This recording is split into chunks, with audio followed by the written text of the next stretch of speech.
Good afternoon. The committee will come to order. Without objection, the chair is authorized to declare recess at any time. Today, the Rules Committee is convening to consider four separate measures: H.R. 275, H.R. 875, H.R. 394, and H.Res. 516. H.R. 275, the Special Interest Alien Reporting Act of 2025, requires the Secretary of Homeland Security to publish a monthly report on the number of special interest illegal aliens who have been encountered while attempting to unlawfully enter the United States. It is not lost on any of us on our side of the aisle that under the Biden-Harris administration, border security was virtually non-existent. It was a farce.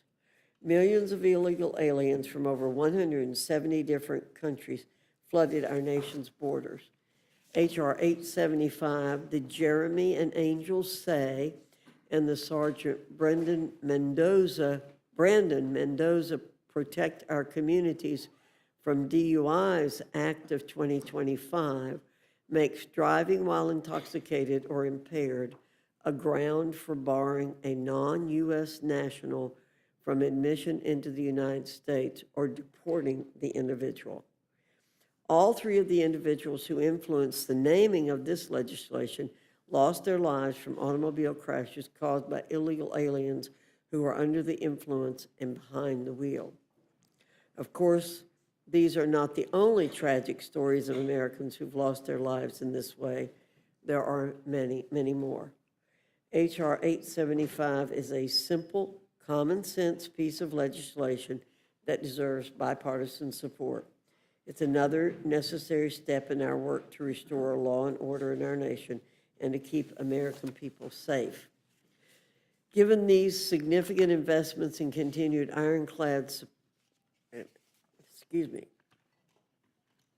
think I have 2 pages stuck together. Here we go. H.R. 3944, the Military Construction, Veterans Affairs, and Related Agencies Appropriations Act 2026, is a true, honest reflection of our nation's long-held values of honoring Americans who have served, supporting the many military families across the nation, and reinforcing America's national security posture. This legislation is in alignment with the President's budget request, as well as the America First agenda, through provisions such as fully funding veteran health care programs, fully funding veterans' benefits and VA programs, maintaining funding levels for research, mental health programs, and other programs relied upon by veterans, protecting the Second Amendment rights of veterans, and making critical investments in border security and military infrastructure that will increase readiness and protection of our nation. Given these significant investments and continued ironclad support for veterans, service members, and military families, this legislation deserves serious bipartisan support. Finally, H.Res. 516 condemns the violent riots that occurred in Los Angeles in June of this year. As I said previously here in the Rules Committee, the failure of both state and local officials in California to support the faithful execution of our laws is appalling. The violence we saw in California over the last few weeks flies in the face of the rule of law. The right to protest peacefully is enshrined in the Constitution. There is no debate about it. What is not enshrined in the Constitution is setting cars on fire, pelting federal agents and their vehicles with all manner of projectiles, and committing criminal acts that should land the person committing these felonies in jail without hesitation. This resolution sends a clear message that we are a nation of laws, not chaos and disorder. This is a good opportunity for our Democrat colleagues to join us in standing for the rule of law, and we hope they will. Before I yield to the ranking member, I'm going to offer some thoughts on recent commentary we've heard in the last few days directed at President Trump's response to escalations from despots in Iran's political regime. Yet again, we're witnessing the selective memory of some of our Democrat colleagues who've been crying foul about the president using the authority that they accepted in Democratic predecessors. Here are a few helpful reminders to refresh their memories. President Clinton ordered the bombing of mostly Serbian targets in Yugoslavia during the Kosovo War. President Obama joined a 2011 NATO bombing campaign against the Gaddafi government regime in Libya, and he led a military campaign against the Islamic State in Syria and Iraq. President Biden ordered U.S. strikes against the Houthi militia in Yemen. Indeed, Congress needs to defend its Article I authority, but we need to place the strikes in Iran within the full context. Congress declares war, but President Trump does retain inherent authorities as commander-in-chief, including our national defense. There's no question that Iran is a dangerous actor in the region that has perpetuated and supported heinous attacks against U.S. service members and our allies for decades. Iran has a history of targeting Americans since the start of the revolution. More recently, it targeted U.S. armed forces through its Quds forces. The fact is that President Trump has broad constitutional and statutory authorities. Congress will continue to work to achieve the proper balance of powers, but we need to be clear that President Trump is acting in line with past executive branch actions. And no matter our policy disagreements, I hope we can all unify to condemn the latest Iranian attacks on our service members in Qatar. Our nation's service members sacrifice everything they have for this country. They need our support and unity for their mission to defend and support the Constitution against all enemies. With that, I look forward to today's discussion. I yield to the ranking member, Mr. McGovern, for any comments he wishes to make. Well, thank you, Madam Chair. And I'm going to be honest, in terms of not reading the room, this meeting takes the cake. You guys run this place.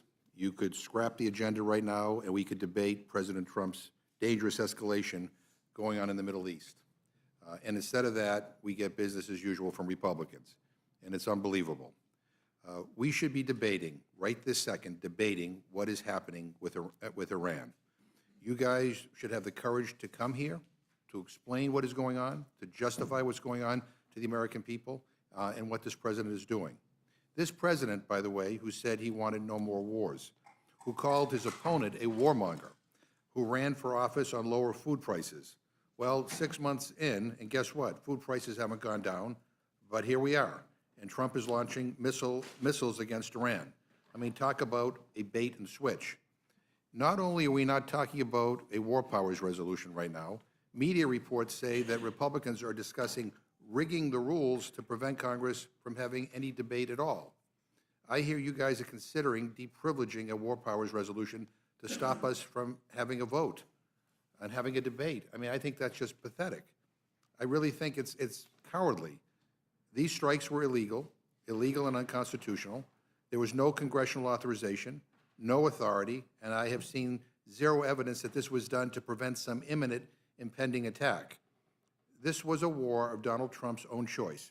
Donald Trump woke up and decided to bomb Iran, so here we are. And let's just be clear.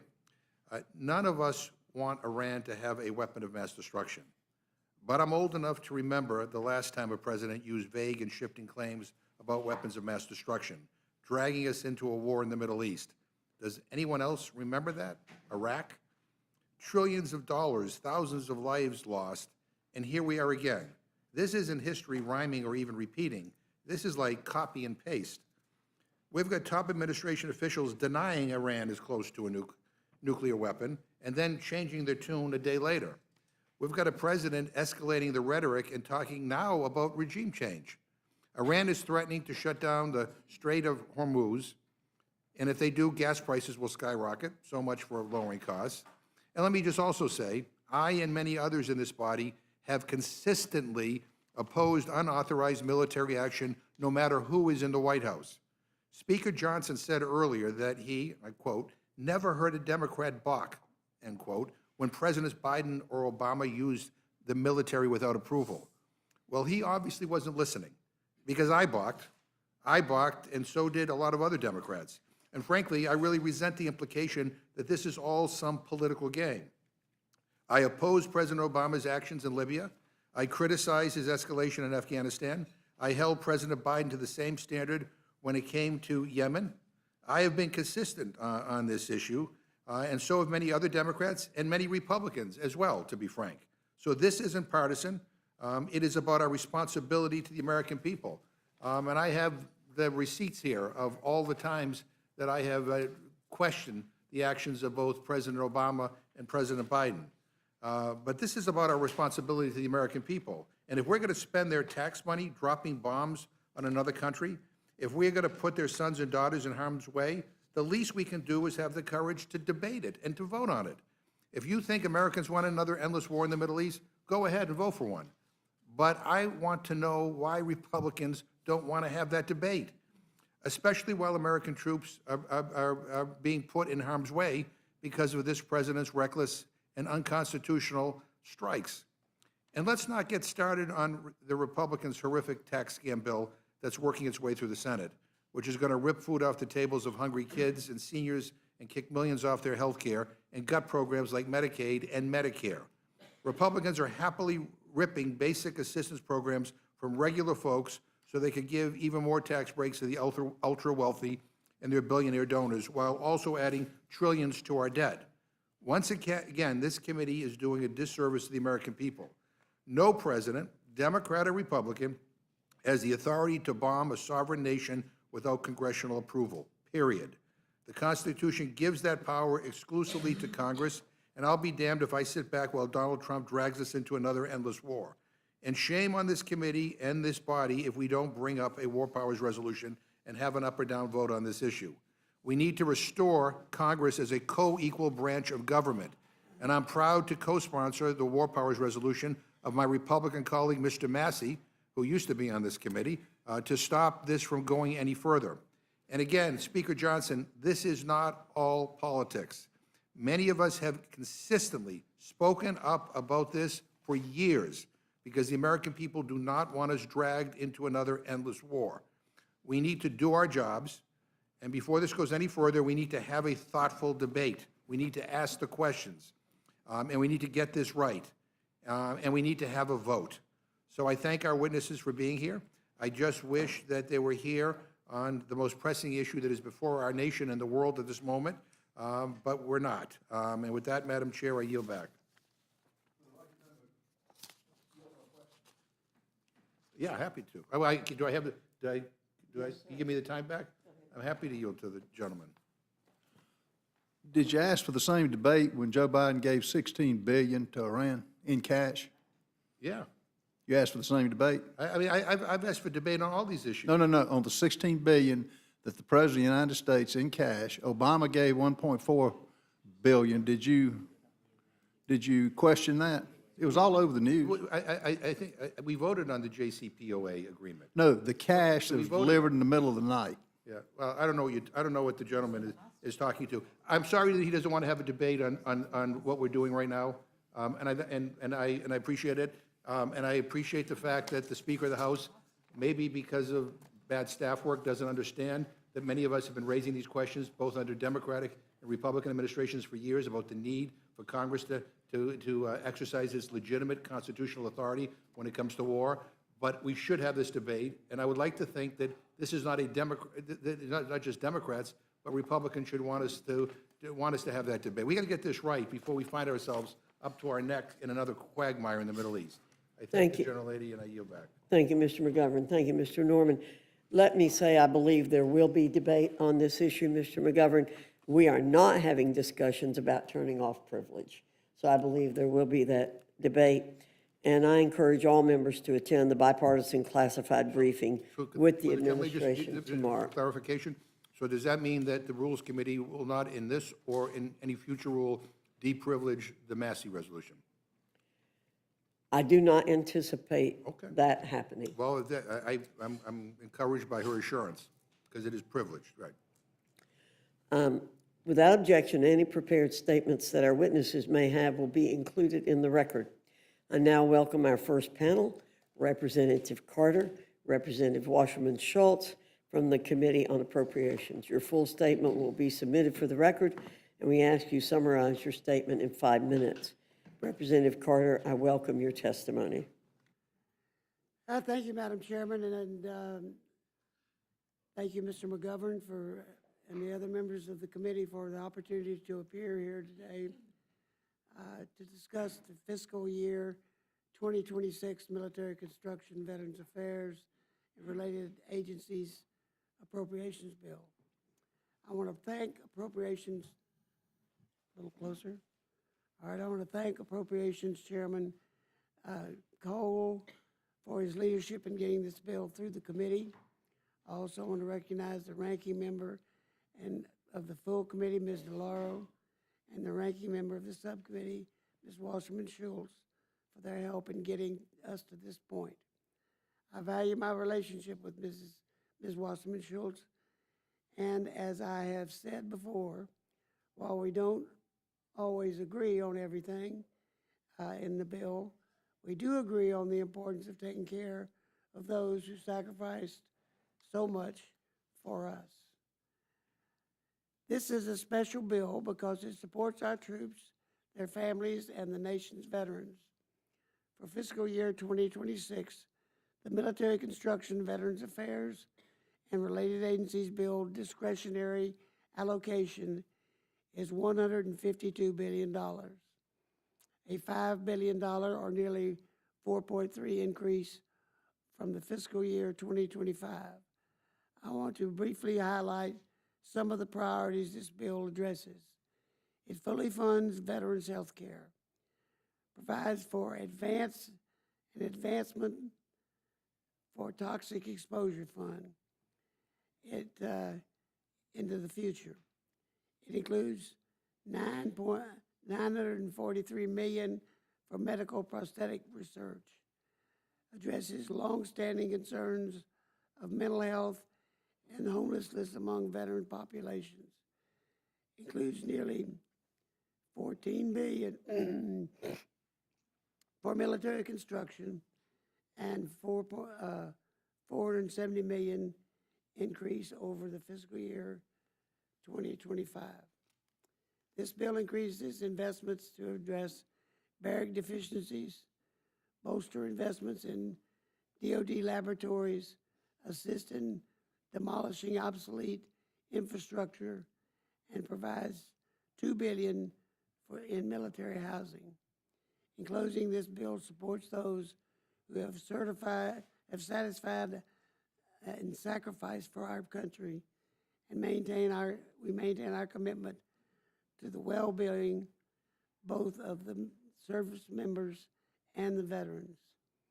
I look forward to and working with all of you as this bill moves forward. Again, I want to thank you for considering the amendments to this bill from members on both sides of the aisle. I appreciate your time and the opportunity to testify here today. And I yield back. Thank you, Judge Carter. Representative Wasserman Schultz, you're recognized. Thank you, Madam Chair, my fellow 2004 classmate, Ranking Member McGovern. I'm pleased to share my concerns as Ranking Member of the MilCon VA Subcommittee with the FY 2026 Military Construction, Veterans Affairs, and Related Agencies Appropriations Bill, H.R. 3944. Traditionally, the MilCon VA bill is one of the few appropriations bills that has bipartisan support, which is why we're usually first, because it's generally written around our shared goal of supporting our service members, veterans, and their families, no matter who holds the majority. And I concur with my friend, Judge Carter. He and I work very well together, have many mutual understandings about how this bill should be shaped, and inevitably have a divergence on at least some issues. Unfortunately, the traditional bipartisanship has crumbled this go-around because the Republican majority sadly continues to insist on including partisan riders and now supports this administration's unprecedented illegal actions when it comes to the VA. How did we get here? First, we still don't have a detailed budget request from the administration. Please let that sink in. In fact, this is the latest the budget has ever been. So the bill before us today blindly supports the administration's requests with zero justification. For example, there's a 67% increase, nearly an additional $14 billion to medical community care.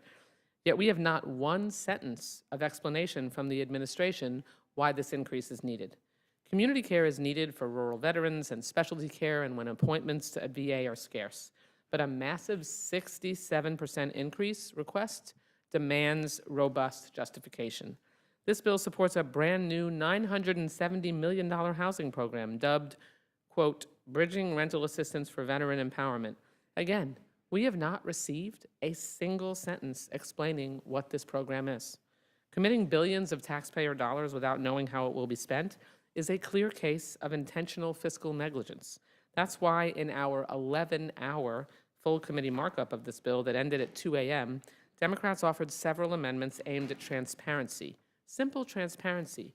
Democrats asked for reports on DOGE and its access to private veteran information. We asked for spend plans on the 67% community care hike.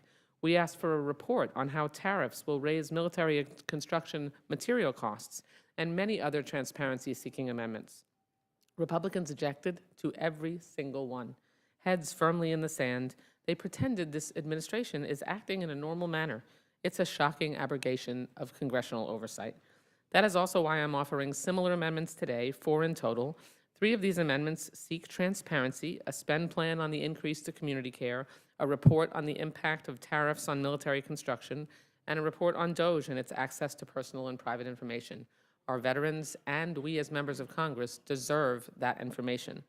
I've also offered a 4th amendment to address a disturbing revelation that VA removed certain protections for political affiliation and marital status from its VHA guidance, leaving open the possibility for VA to discriminate in hiring and in treatment based on these grounds. I hope these amendments can be made in order so we can exercise our duty of oversight. Second, the subcommittee only held a total of 2 budget hearings. We normally hold at least 5. We didn't even hear from the military services on their budget needs. Especially as this administration engages our military in war, that's egregious fiduciary neglect. This bill underfunds military construction by $904 million. If we held these hearings, we could openly debate the merits of the service's military construction and family housing requests. This bill underfunds the NATO Security Investment Program by $188 million. Our service members and European allies need this infrastructure, given raging global conflicts. How is this possible? As we and our allies face Russian threats, we shouldn't underfund this region's needs. So long as Russia wages an illegal war in Ukraine and threatens Europe, we must clearly stand with our NATO allies who stood by us for decades. The committee has only passed allocations for 4 out of 12 subcommittees, so we have no idea how other bills will fare. Other bills that fund programs upon which our veterans rely, like housing assistance in the THUD bill and financial aid in the LHHS bill. That's not sound budgeting, it's hiring a blindfolded accountant. Simply put, this process was rushed forward without critical information, which is Appropriations 101. What is clear is that this bill does not fully address the needs of our service members and veterans. With regard to the VA, I'm pleased that during full committee markup, I was able to work with Chairman Carter, as we so often do, to secure $51.7 billion in advance funding for the Toxic Exposures Fund. Advance funding the TEF does nothing more than provide certainty that funding will be available when it's needed for veterans who have been subjected to toxic substances, keeping the commitment we made to them in the PACT Act. But it truly is a shame that this bill includes 8 poison pill riders. Absent these riders, it would be far easier to reach agreement on a bipartisan basis. I want to single out just a few toxic provisions. The bill again prohibits the VA from implementing its interim final rule to protect a woman's right to an abortion and counseling. While Republicans use this historically bipartisan bill to further limit women's health care access, it ignores whether an abortion is in the veteran's best medical interest. Disturbingly, Republicans think veterans should only have access to abortion if they're dying. So this bill has the government making personal medical decisions for veterans, not their doctor or the veterans themselves. It's a cruel, ironic way to treat those who fight for our freedoms by taking those freedoms away. This bill also undermines VA's ability to keep at-risk veterans safe by preventing VA from reporting a beneficiary to the National Instant Criminal Background Check System. This help keeps guns out of the hands of those who federal law prohibit from purchasing or possessing firearms. It, in effect, bars VA from following a law intended to protect veterans. With these and other serious concerns, I cannot in good conscience support this bill. Thank you for the opportunity to present my concerns. I yield back. Thank you, Ms. Wasserman Schultz. Judge Carter, is there anything that Ms. Wasserman Schultz said that you'd like to respond to in any way? Yes, ma'am, on the issue of the abortion, Is it on? The we red use light? the Hyde Amendment. We've used it since '97, and nothing's changed. And that's basically, that's kind of a done deal. Okay. We had a debate on the more than 1 year on this cleanup, and we debated it well, and we finally got off and made a deal. I have a thing against this government building up slush funds and then letting them sit there and sit there and sit there and sit there, and then all of a sudden somebody uses it for something else. And so that was my whole issue on that. Debbie made great arguments, and I agree with her arguments. And so we basically put it aside and started to work on it. We ended up with an agreement that we basically doubled again the funding that we had $52 billion, I think, to start, and I gave it to $51 billion second time around for that fund. Okay, sorry. But I said we're going to use this within a 2-year period of time, and if we don't use it within a 2-year period of time, then it goes back to the Treasury, which to me means that it's going to be used to do what we're needing to do, and if we don't get it done, you can't sit on it and use it for something else. We want to go back to the Treasury, and those are the two really contentious things we had. We've had, we took out an awful lot of what they consider poison pills out of our bill because we felt like this administration was going to take care of those poison pills anyway, no matter which way it went. And so I just didn't include a lot of things we included this a year ago because there's no reason to have the debates over those things. Those things will be taken care of by the administration.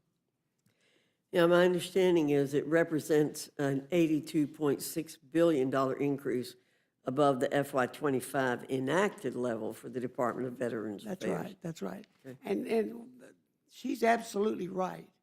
And I think everybody in the Appropriations Committee, in every committee and subcommittee knows, we haven't gotten all the information that we need. We have no charts. We have no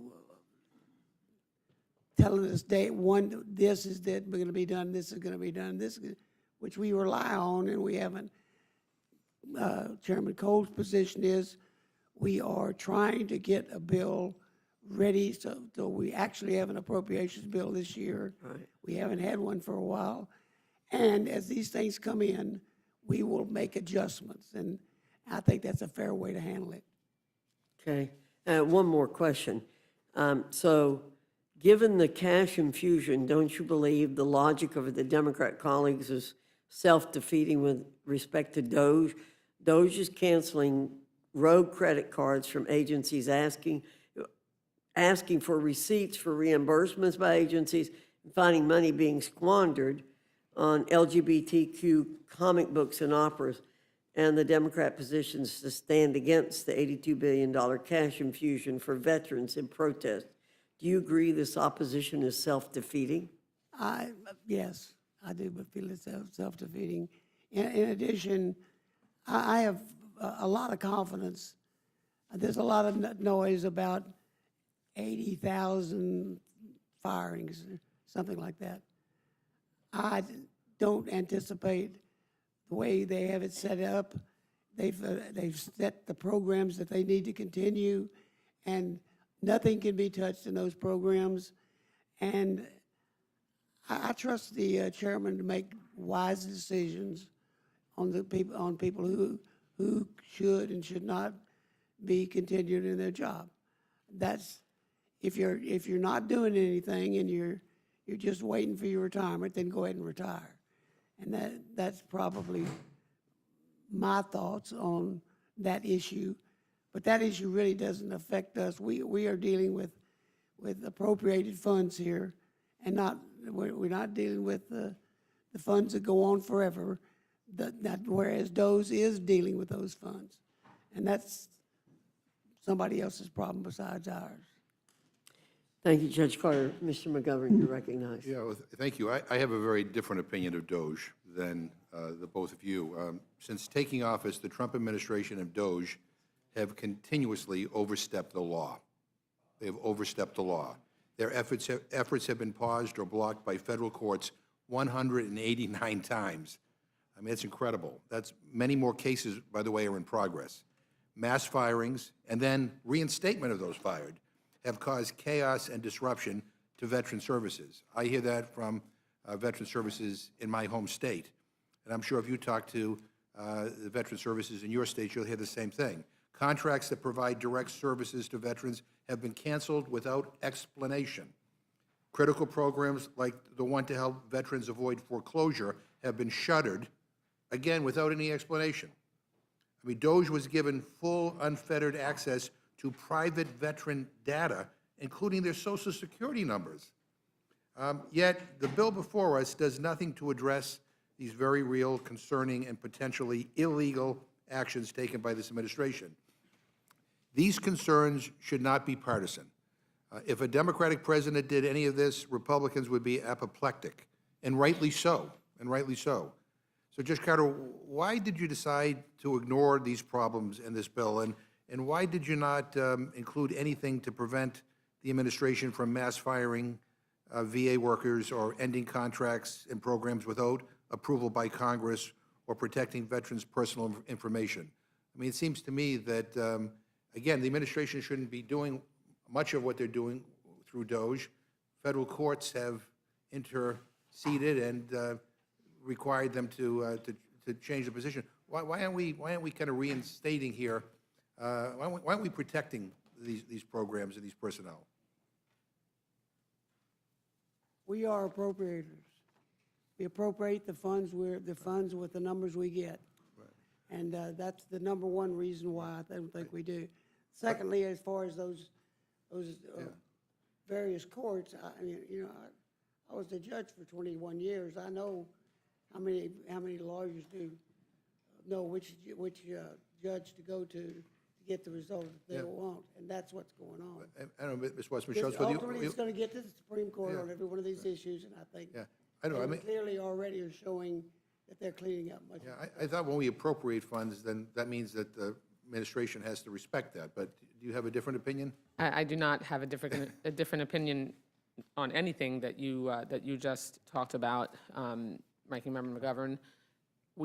We appropriate funds that fund the salaries of all the staff at the VA, and we actually, both in bipartisan outreach as well as in the ranking members of the House and Senate outreach of our subcommittee, have inquired both in a public hearing with Secretary Collins, who refused to answer our questions or give us any information or detail on the contract cancellations, detail on who was being fired, on, we ended up having to file the amendment in the full committee markup on DOGE transparency because the VA has completely stonewalled everyone in Congress, the authorizers, the appropriators. They won't tell us anything about how they're spending the money, how they're moving money around. Judge Carter and I, as well as Ranking Member DeLauro and Chairman Cole, communicated very directly during our markup to the chairman, to the secretary, that his hundreds of millions of dollars in transfer from one account to another without requesting a reprogramming for approval by the Congress was illegal. And we had a back and forth with him in which all of us on both sides of the aisle said he was wrong and needed to tell us and needed to come to us for approval.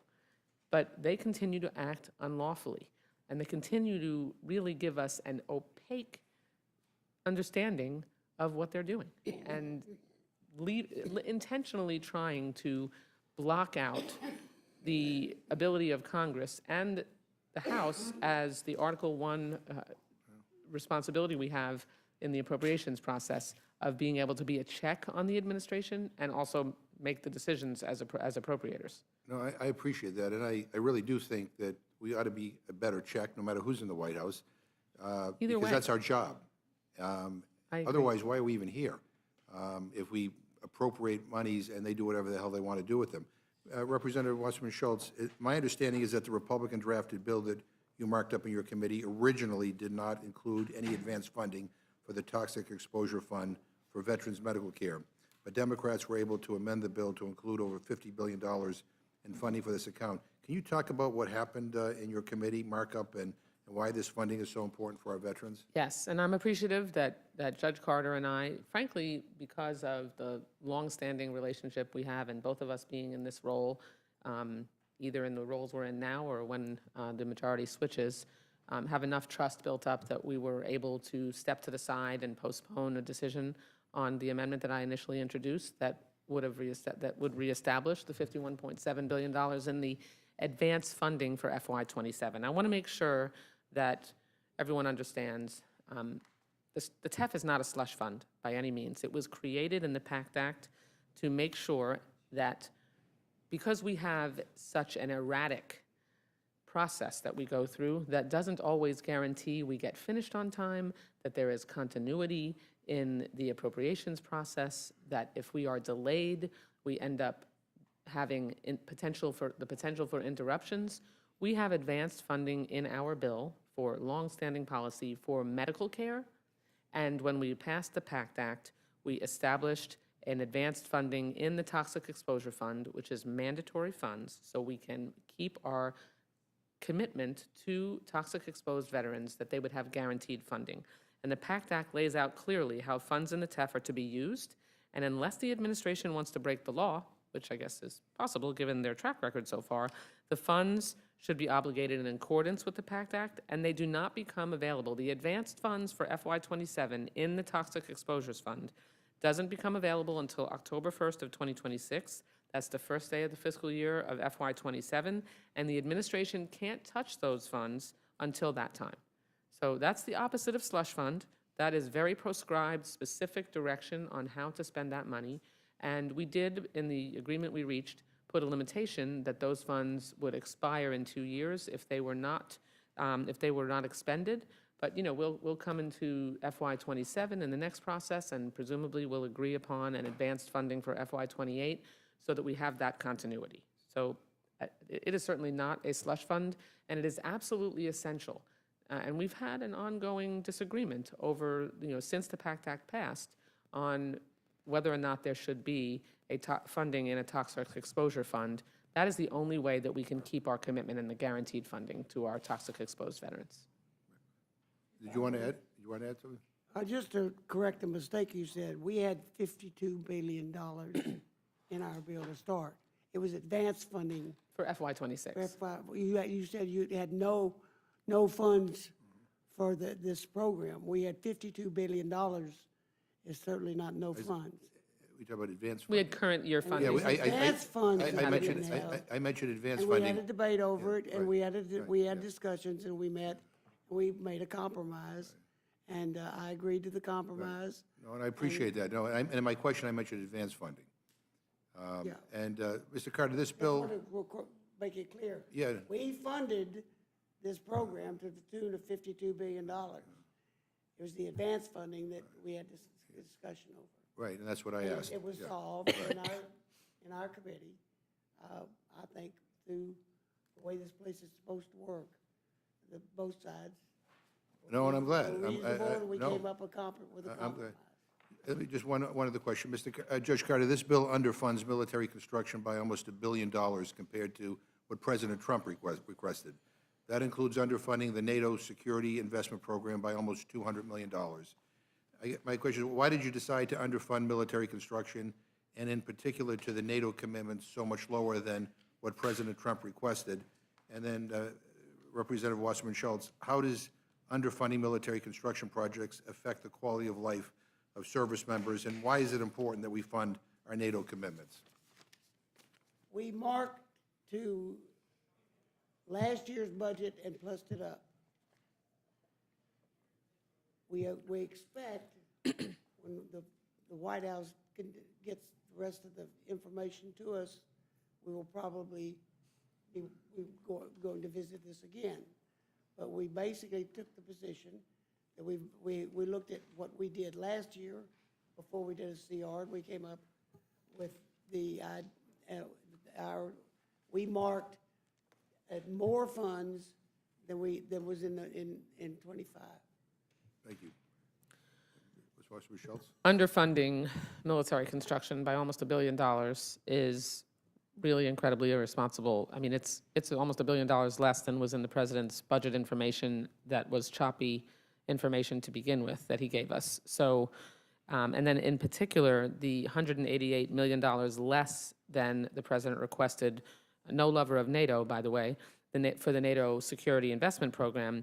I want to explain to members the difference between NATO funding, where there's a separate debate about different nations' contributions, and the infrastructure program that is the NATO Security and Investment Program. So the House bill provides $293 million for that infrastructure program for NATO. That's $188 million less than what is needed based on the president's request. Funding for this program are not arbitrary numbers. They're the result of already agreed upon U.S. cost share for NATO projects, and our allies in NATO, they robustly meet their obligations in the infrastructure program. And given the conflict, and particularly the risk and war that is going on in, for the illegal invasion that Russia committed against Ukraine, it's absolutely essential that we meet our obligations and plus that $188 million back up. Ms. Kaptur, Marcy Kaptur from Ohio, offered an amendment to restore that NATO funding, but unfortunately the majority rejected it. I'm certainly hopeful that in the ongoing discussions, when we have more information, that we can also restore that funding as well. Thank you. I yield back. Thank you, Mr. McGovern. Mr. Griffith? I don't have any questions. Thank you. Mr. Norman? No questions. I'm sorry. Ms. Scanlon? He still has no questions. I'm sorry. Thank you. Ranking member? Yeah. Yes, okay. You raised a number of interesting issues, and I think you both discussed the fact that we still haven't received a full budget from the White House, so that makes a lot of what's going on here hypothetical. But there were several issues that you raised, and there's been some discussion of slush funds. I was really concerned by the idea that there are these pots of money, tens of billions of dollars, that would be dedicated to privatized medical care, and then more billions of dollars dedicated to private housing. I'm concerned with a lot of the transfer of funding to corporate and non-governmental entities that we're seeing increasingly under this administration, that to have something like that happening with no oversight and no clear guardrails is concerning. Can you talk about that? I share your concerns on the medical community care transfer, shift of an increase that is 67%, that's $14 billion, nearly $14 billion increase to medical community care, private health care. It doesn't make sense to me. When we passed the Mission Act was pretty specific about when private community care was going to be available to our veterans. And that was, in instances when it was too far away for a veteran to get specific specialty care so they could go to the community, particularly in rural areas. That happens when the timeliness of getting an appointment was a challenge. But now we actually see that it takes longer in the community to get an appointment than it does to get it at the VA. And I think we all hear from our veterans that they clearly prefer care at the VA, because the care at the VA is delivered in a way that in a cultural way that understands veterans' needs. A huge percentage of VA employees are veterans themselves. There's an understanding of PTSD and so many of the healthcare challenges that veterans face. They're just not understood in the same way. So we've had no explanation at all I wish I could share with you why there is such a massive shift to community care funding, other than that it deeply concerns me that the administration is intending to shift the VA as much towards privatized care as possible, so as to ultimately, meet Project 2025's goals, which is to privatize the VA. And so that's deeply concerning. This privatized housing program, I wish I could tell you. I don't think Judge Carter could tell you either, because there was absolutely no budget justification for it. They didn't explain anything about what their intent is, yet the funding was provided in the majority's mark. We certainly know there are real estate developers who could be salivating over getting that funding. Certainly. There's been some discussion about whether or not this bill could have, or the committee could be addressing the layoffs and the turfing of VA employees. I've got a couple big facilities in my region, and we certainly heard from a lot of folks, many who were recent hires, because they went for the probationary employees first. So these aren't people who are, retiring, waiting for retirement to happen. These are people who are, at the prime of their time with the VA. What could be done? Numerous things could be done. I thank the gentlelady for her question, and that we should have included in this bill transparency in what the plans are by the VA for the staffing of the VA. I mean, they made clear and publicly announced that we have a further 80+ thousand employees. Respectfully, Madam Chair, these are not just, excess positions. They're not, the random, inexplicable, unacceptable expenditures of funds. There isn't 80,000 employees worth of excess in the VA, and I'm all for efficiency. But we offered amendments to make sure that the VA had to give us transparent, clear explanations of the employment decisions that they were making and the staffing decisions they were making. The majority defeated those amendments. The majority seems to not want any information. They just seem to want to allow the VA to have free rein over the quality of life of our veterans, and without any explanation. We have homelessness issues, we have suicide prevention, we have we have challenges in terms of getting them the care that they need, the specialty care, and I mean, we're allowing the wholesale dismissal of employees and the expenditure of funds without explanation and detail for the Appropriations Committee and for the Congress, who have the constitutionally designated responsibility to provide, to appropriate these funds and take care of our veterans. And it seems that there's only one party that is committed to doing that.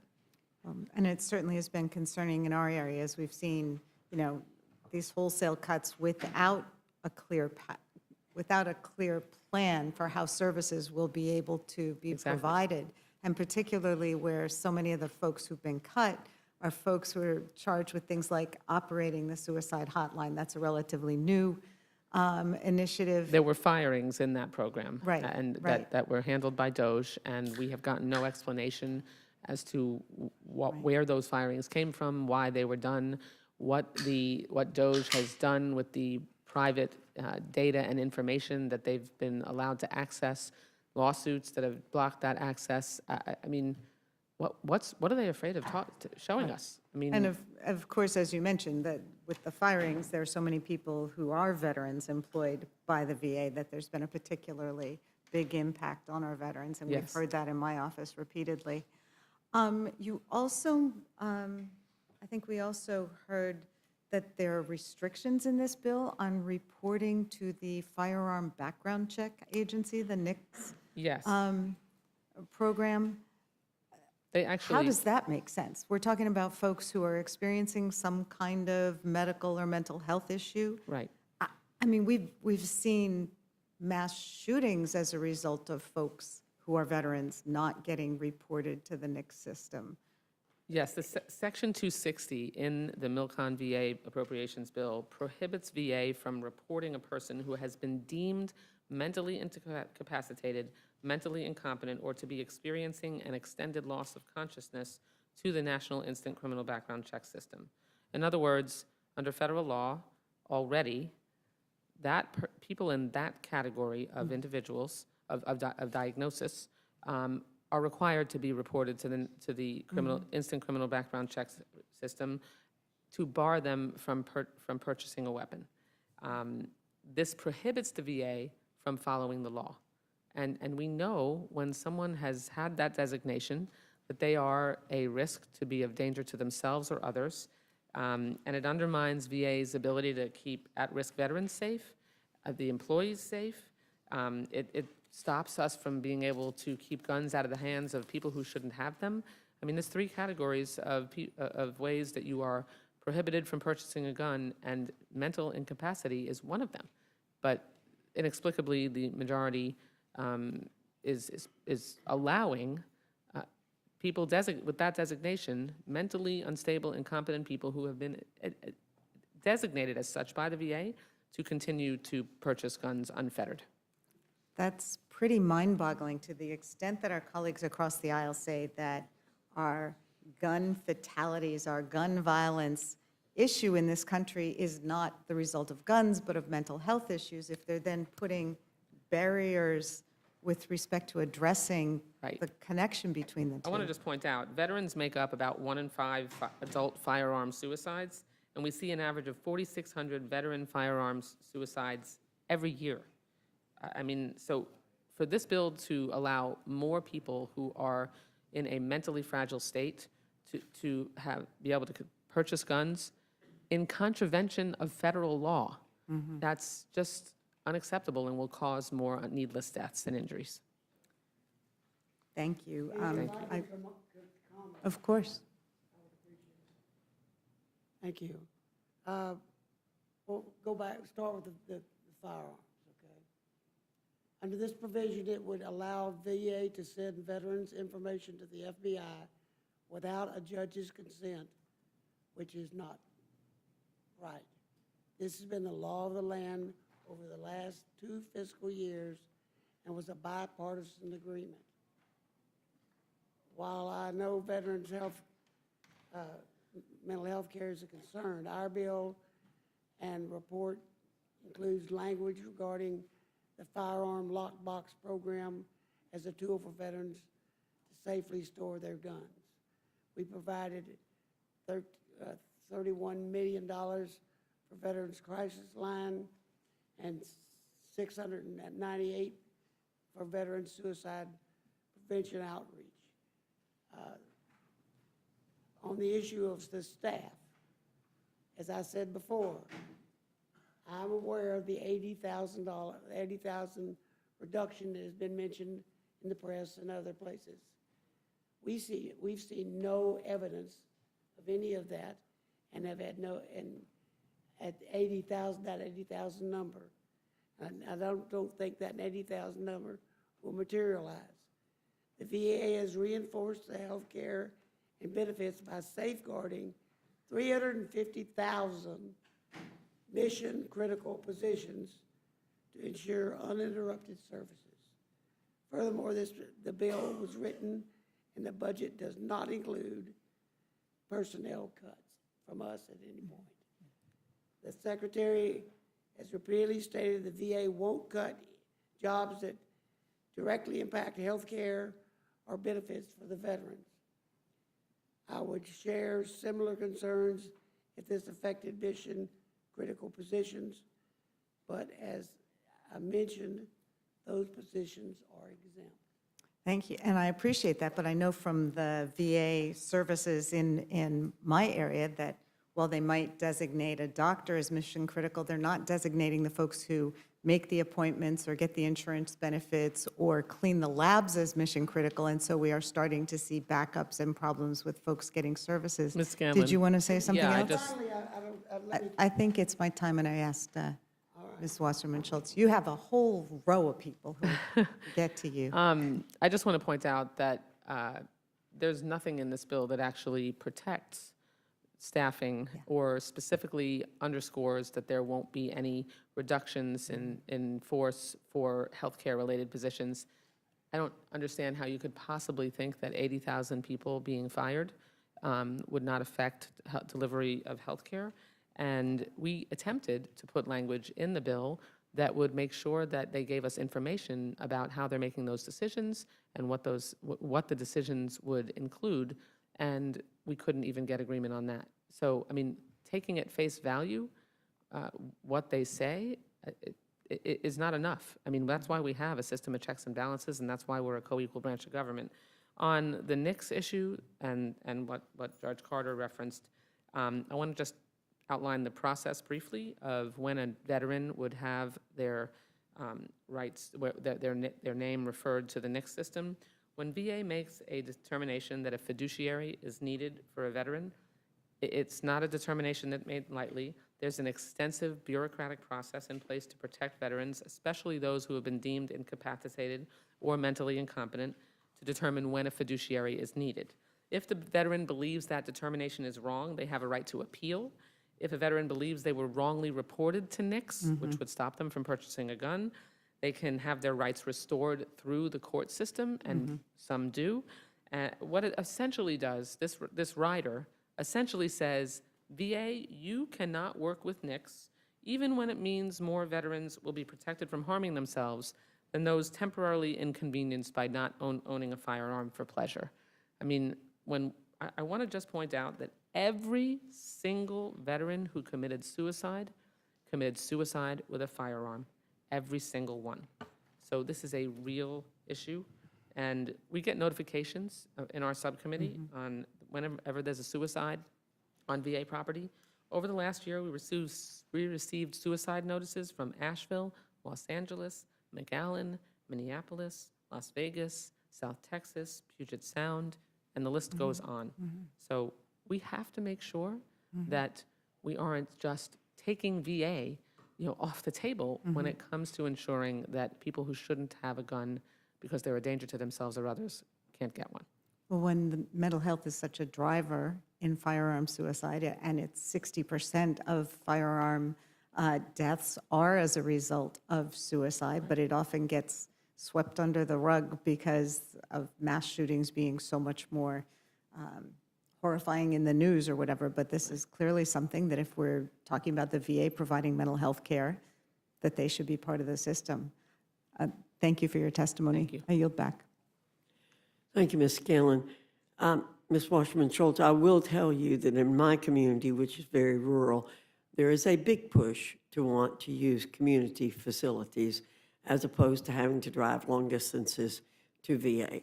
I think the point is to give veterans the choice to be able to do that. So, But Madam just so you- Chair- it's not an attempt to privatize VA. It's an attempt to make it possible for it to be convenient for the veteran. Madam Chair, if I might, a 67% increase with no explanation whatsoever, which is far greater than what the Admission Act's original intent was, which was when a veteran lived too far, so that it was a more than 40-minute drive, then they would have access to community care. When there was difficulty getting an appointment, particularly for specialty care, which is no longer the case. But let me say Not to you for convenience, that not the for w- convenience. But the way it's currently structured is not, there are a lot of veterans who want more. That's all I'm telling Well, you. then we should change the law, Madam Chair, from what because I'm- that's not the criteria in the Mission Act. Okay, If I may comment. thank you very much. Certainly. In my state, a 40-minute drive, nobody would qualify. Right. Thank you, Judge.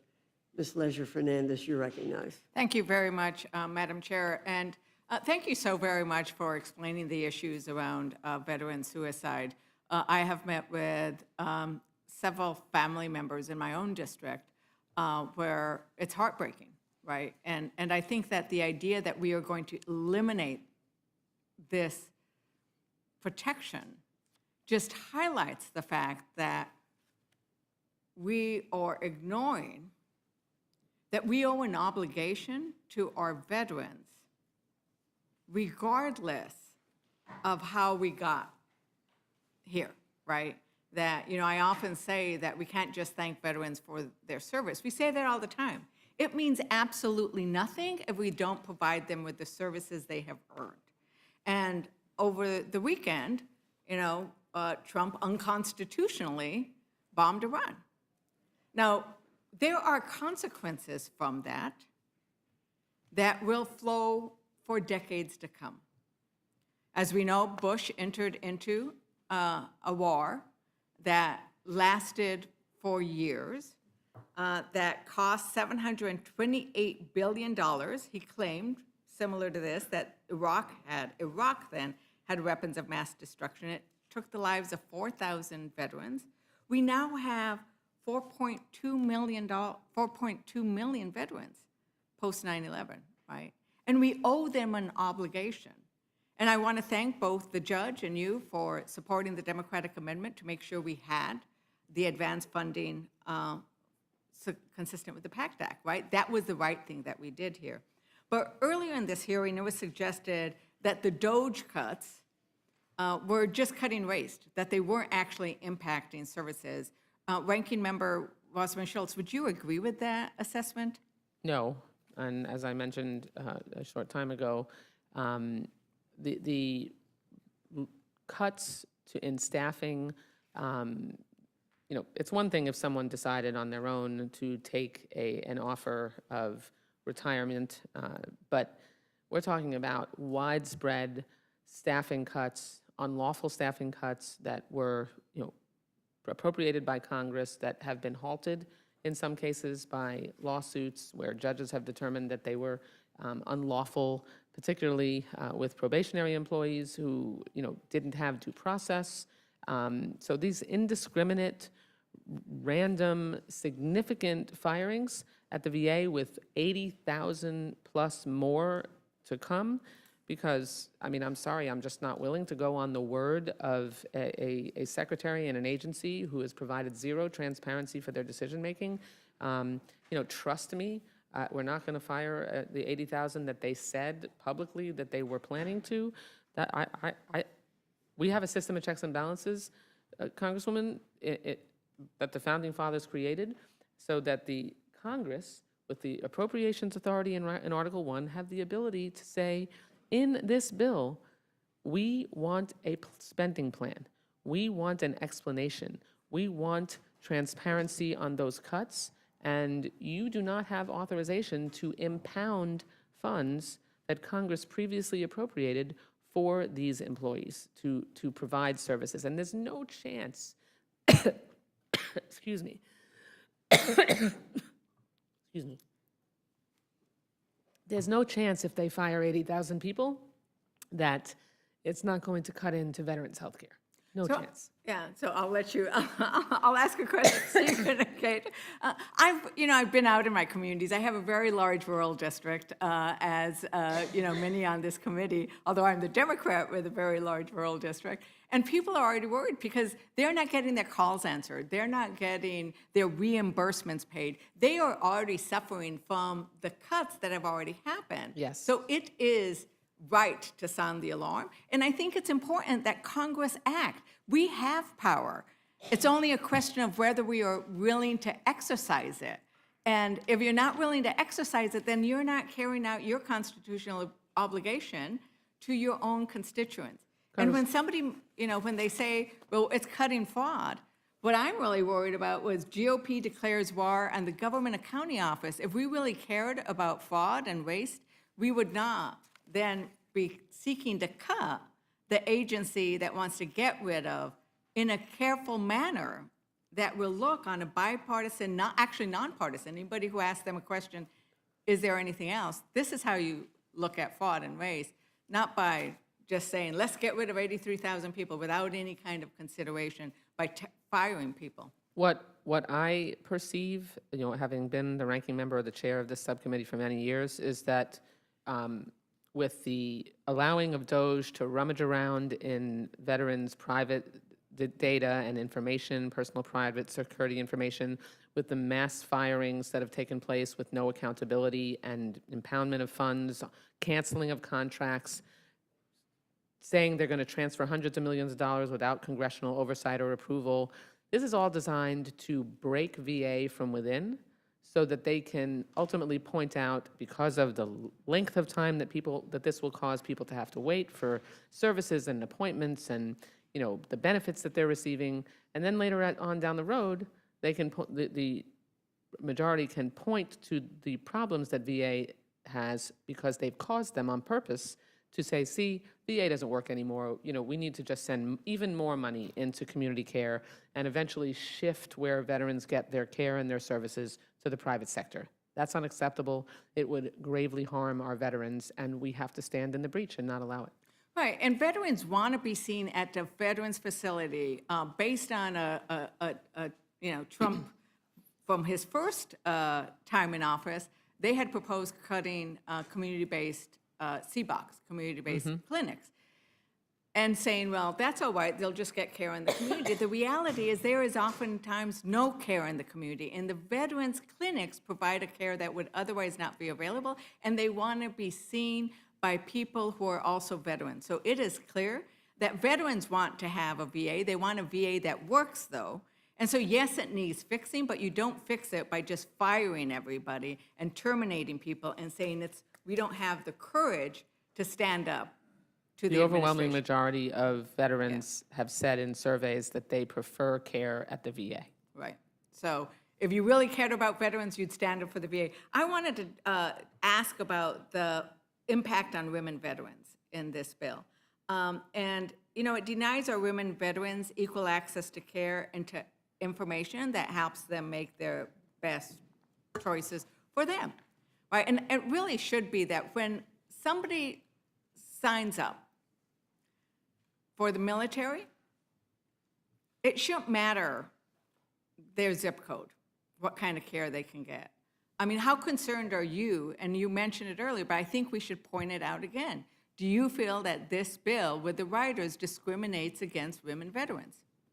Yes. While the funding for women's health care, is still separate and fully funded, the limitations on access to care for women, particularly access to abortion care, other health care services, the challenges of IVF access, it is of grave concern to me that we aren't ensuring that there is equal access to the largest growing population of veterans served at the fastest growing population of veterans served at the VA for their health care, which is women veterans. Right. So it's not right to say, come serve and protect our freedoms, but then we are going to restrict your freedoms with regards to reproductive health care, whether it be abortion or seeking to have a family through IVF. It just doesn't make sense. It doesn't. I'm also very concerned about the fact that we are cutting what we need for resiliency in this time when we actually need more, given the threats that we are in. But I think you've covered a little bit of that earlier, and so I'll forego those questions. I am the last Democrat. Is there anything else you want to mention in response to any of the conversation? No, I think we've covered it. Thank you so very much, Chair and Judge, and thank you very much, Ranking Member. Madam Chair, I yield back. Thank you, Ms. Leisure-Fernandez. Mr. Jack, you're recognized. Thank you, Madam Chair. Just one question, Chairman Carter. I recently saw that the VA had successfully relaunched its electronic health records modernization effort, and as we both know, the current administration is rightly leaning into this technology effort and pushing to deploy more sites over the next 3 years. My understanding is that the new cloud-based system will replace VA's antiquated and cyber-vulnerable legacy system with a secure, standardized federal EHR, fully interoperable with DOD and community care providers. This will allow for seamless sharing of patient information. I think you would agree that our nation's veterans have waited far too long for DOD and VA to align on this issue. That is why I believe this administration is so committed to rolling the system out. In the bill before us, I see that the Appropriations Committee provided $2.5 billion to support the VA EHRM rollout, which is great, but it is short of the President's request of $3.5 billion. Mr. Chairman, can you share some of your rationale on the funding level? And do you see an opportunity to fully fund the President's FY26 request to help deliver this system sooner to more of our veterans? Well, we've been working on this since I came on the committee, which was in 2004. Okay? We've thrown billions of dollars at this problem. We've had every kind of strange, weird thing happen that you can imagine. I've asked the question about 100 times, where'd all that money go?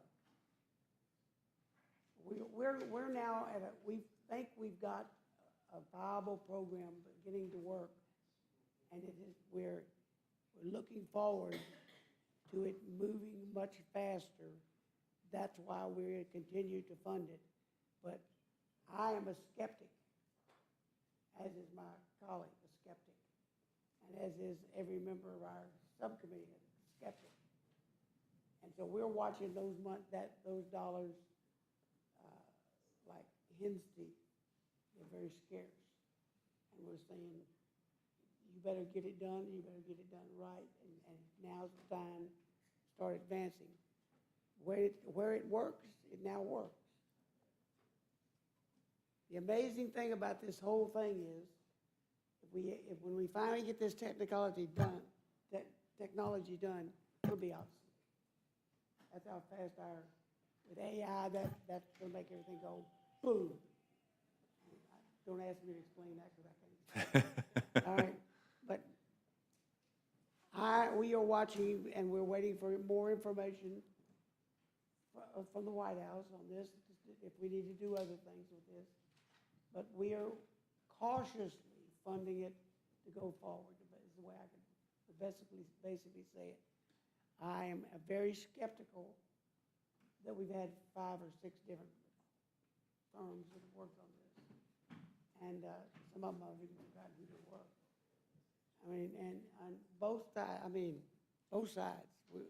it's been the biggest Sure. wreck I've ever been involved in. I've been involved in some wrecks. Okay? But anyway, we're working on it, and we're watching it. And right now, it is working basically in Washington and Oregon and moving east. And that's why we're trying to get it going. But believe me, I watch this thing with a very skeptical eye, as does my colleague, Ms. Wasserman Schultz. We're very skeptical, but we don't want to stop and go build and start again, because when you stop and start again, it takes 2 to 5 years to see any results again, with billions and billions of dollars going out the door. It is a honeypot for somebody, and I don't know who they are. But anyway, I am watching it closely, as is Ms. Wasserman Schultz. Thank you, Mr. Chairman. Ms. Wasserman Schultz, if you have any comments on that, would be great. I would associate myself with the chairman's remarks. We have had in multiple administrations, both sides of the aisle, serious problems where these launches have had to be halted. There have been patient errors that have even caused death, serious injury. The interoperability has been challenging and not worked in some instances. So there have been long pauses and restarts. And so I think we're really of the same mind. Frustration, but interest in moving it forward, because you have to have an interoperable system that crosses through DOD and travels with you all the way through your time at the VA. And then hopefully eventually can include the community care component, which isn't even close to a possibility now. But there's real serious risk if it isn't implemented the right way, and patient risk. So I think we're all interested in there being advancement, but cautiously so. Wonderful. Well, thank you very much, Madam Chair and Mr. Chairman. As always, you were the freshman steering representative for your class, so too am I for my class. So always admire you and follow in your footsteps. Thank you. If I can help, let me know. I yield back. Thank you, Mr. Jack. Mr. Scott, do you have any questions? No questions. Well, I thank our witnesses for being here today, and with Seeing no further questions, the panel is excused. Debbie?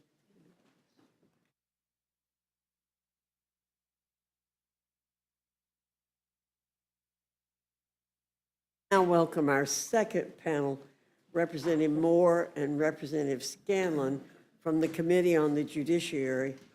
Your full statement will be submitted for the record, and we ask you summarize your statement in 5 minutes.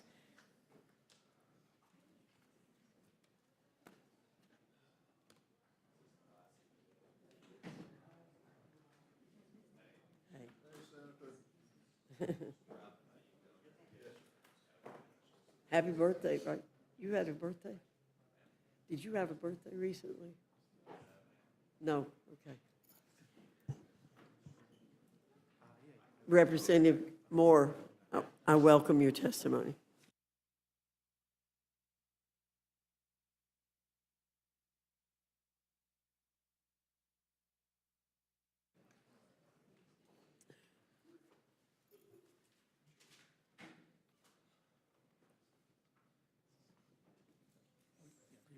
You're recognized.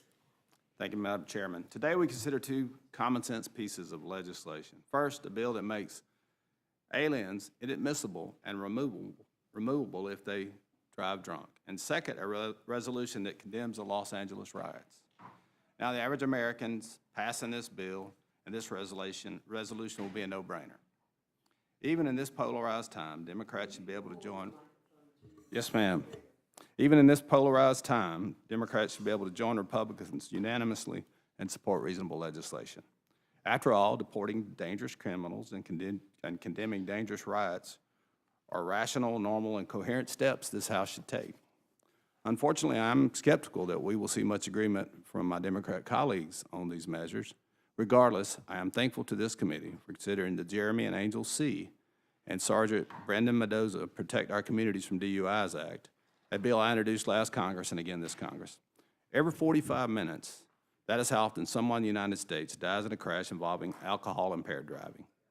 In 2022 alone, there were 13,524 alcohol-impaired driving fatalities.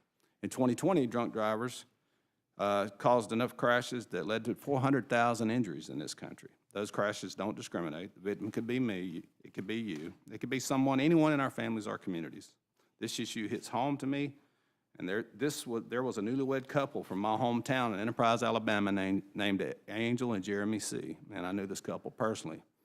Angel and Jeremy were riding a motorcycle together when out of nowhere, an illegal alien under the influence of alcohol collided into the newlyweds with his pickup. Their lives were cut short in this senseless act. Tragedies like this are not uncommon across our country. In December of 2023, an illegal alien killed a 46-year-old woman and her 16-year-old son in Bloomfield, Colorado, when he drove his truck up to 100 miles an hour and ran into the victim's vehicle, causing it then to crash into a tree. Despite having 5 previous DUI-related convictions, a Boulder County judge sentenced this illegal alien to probation and community service and work release on December 8, 2023, in relation to 2 of those convictions. Just 4 days later, the drunk driver crashed and killed the mother and her son. Or consider the case in Florida, where just earlier this year, an illegal alien from Mexico was arrested for his 3rd DUI after he hit and killed a kindergartner. In Texas, in December of 2024, an illegal alien killed a 7-year-old girl after he drove drunk, crashed into a car that's being driven by the girl's mother. Just months earlier, under the Biden-Harris administration, ICE had lifted a detainer which had previously been lodged against this illegal alien after he was arrested for assaulting a family member in June of 2024. H.R. 875 makes common-sense changes to immigration laws to make an alien who is convicted or admits to drinking and driving under the influence inadmissible. It also makes an alien convicted of doing so removable. In fact, 59 Democrats voted in favor of this legislation when I brought it to the House and the floor last February. If you're a guest in this country, you drive drunk, you should be removed from our country, period. Drunk drivers are involved in 31% of all crashes that cause death in this country. On average, drunk driving killed roughly 11,000 people in the United States every year from 2012 to 2022. Yet current immigration law does not make aliens inadmissible or removable if they drive drunk and recklessly break our laws. H.R. 875 changes that and creates safer streets and safer communities for all of us. I urge my colleagues to support this bill. Today, we're also considering House Resolution 516, led by my colleague, Representative Young Kim. This resolution condemns the violent riots in Los Angeles, California. For weeks, we have seen violence spread in the streets of Los Angeles and beyond. Individuals have engaged in arson, looting, personal property destruction, vandalism, and assault of law enforcement officers. Meanwhile, the hardworking men and women at ICE have ensured that dangerous criminal aliens are removed from Los Angeles streets. In one operation, in May, ICE arrested aliens convicted of manslaughter, aggravated rape of a minor, and assault with a deadly weapon. The week the Los Angeles riots began, ICE arrested aliens with convictions for murder, burglary, battery, DUI, sexual battery, and grand theft. Yet apparently, all of that is a bridge too far for the far left. Under their logic, immigration laws should only be ignored, not enforced. The resolution expresses gratitude to law enforcement, including the LAPD, local sheriff's offices, and the U.S. Immigration and Customs Enforcement. This resolution is another piece of legislation that I hope all members can get behind, and I look forward to your questions. Thank the gentleman. Now recognize Ms. Scanlon. Thank you. Thank you to my colleagues on the Rules Committee. I've served on the committee for 6 years now, but it's the first time I've been on this side of the dais. So as we all know, in particular, bills typically only come before the Rules Committee when they can't garner 2/3 of our members' votes on the House floor. So why don't these two Judiciary Committee bills have broad support across the whole House? Because they're legislative clickbait. They're designed to provoke heat, noise, and division, not a thoughtful policy discussion. Pretty succinctly, I'd sum them up as both missed opportunities and huge distractions. So first, let's talk about H.R. 875. The tragic fact is that we lose more than 11,000 people every year to crashes caused by drunk driving, and more than 1 million people are arrested every year for DUIs. The scourge of drunk driving is something that all of us want to stamp out once and for all, and we can take steps towards doing that at the federal level. We can support enforcement of laws on the books. We can put additional resources towards anti-drunk driving awareness and education. And we can support programs that work to end alcohol addiction. I know for a fact there's a bipartisan legislation out there ready to go. But those efforts haven't been moved under this majority. Instead, we're dealing with clickbait legislation. A few years ago, when Democrats led the House, we passed the HALT Drunk Driving Act that would provide more support for technology that could interface with vehicles and prevent drunk driving. That was signed into law as part of the bipartisan infrastructure bill, even though almost every House Republican voted against it. Let's be clear. Anyone who commits a crime and endangers the public should be held accountable, and our existing laws reflect that. Serious DUI convictions are already grounds to deport or refuse admission to a non-citizen. Full stop. So this bill doesn't close any gap in existing law, and it doesn't make our country safer. It only weaponizes a problem to attack and scapegoat all immigrants. And it forgoes any nuance or circumstances which might call for a different result. I mean, as an example, just 3 months ago, the Speaker's own chief of staff was arrested for DUI when he crashed into a Capitol Police vehicle after President Trump's State of the Union address.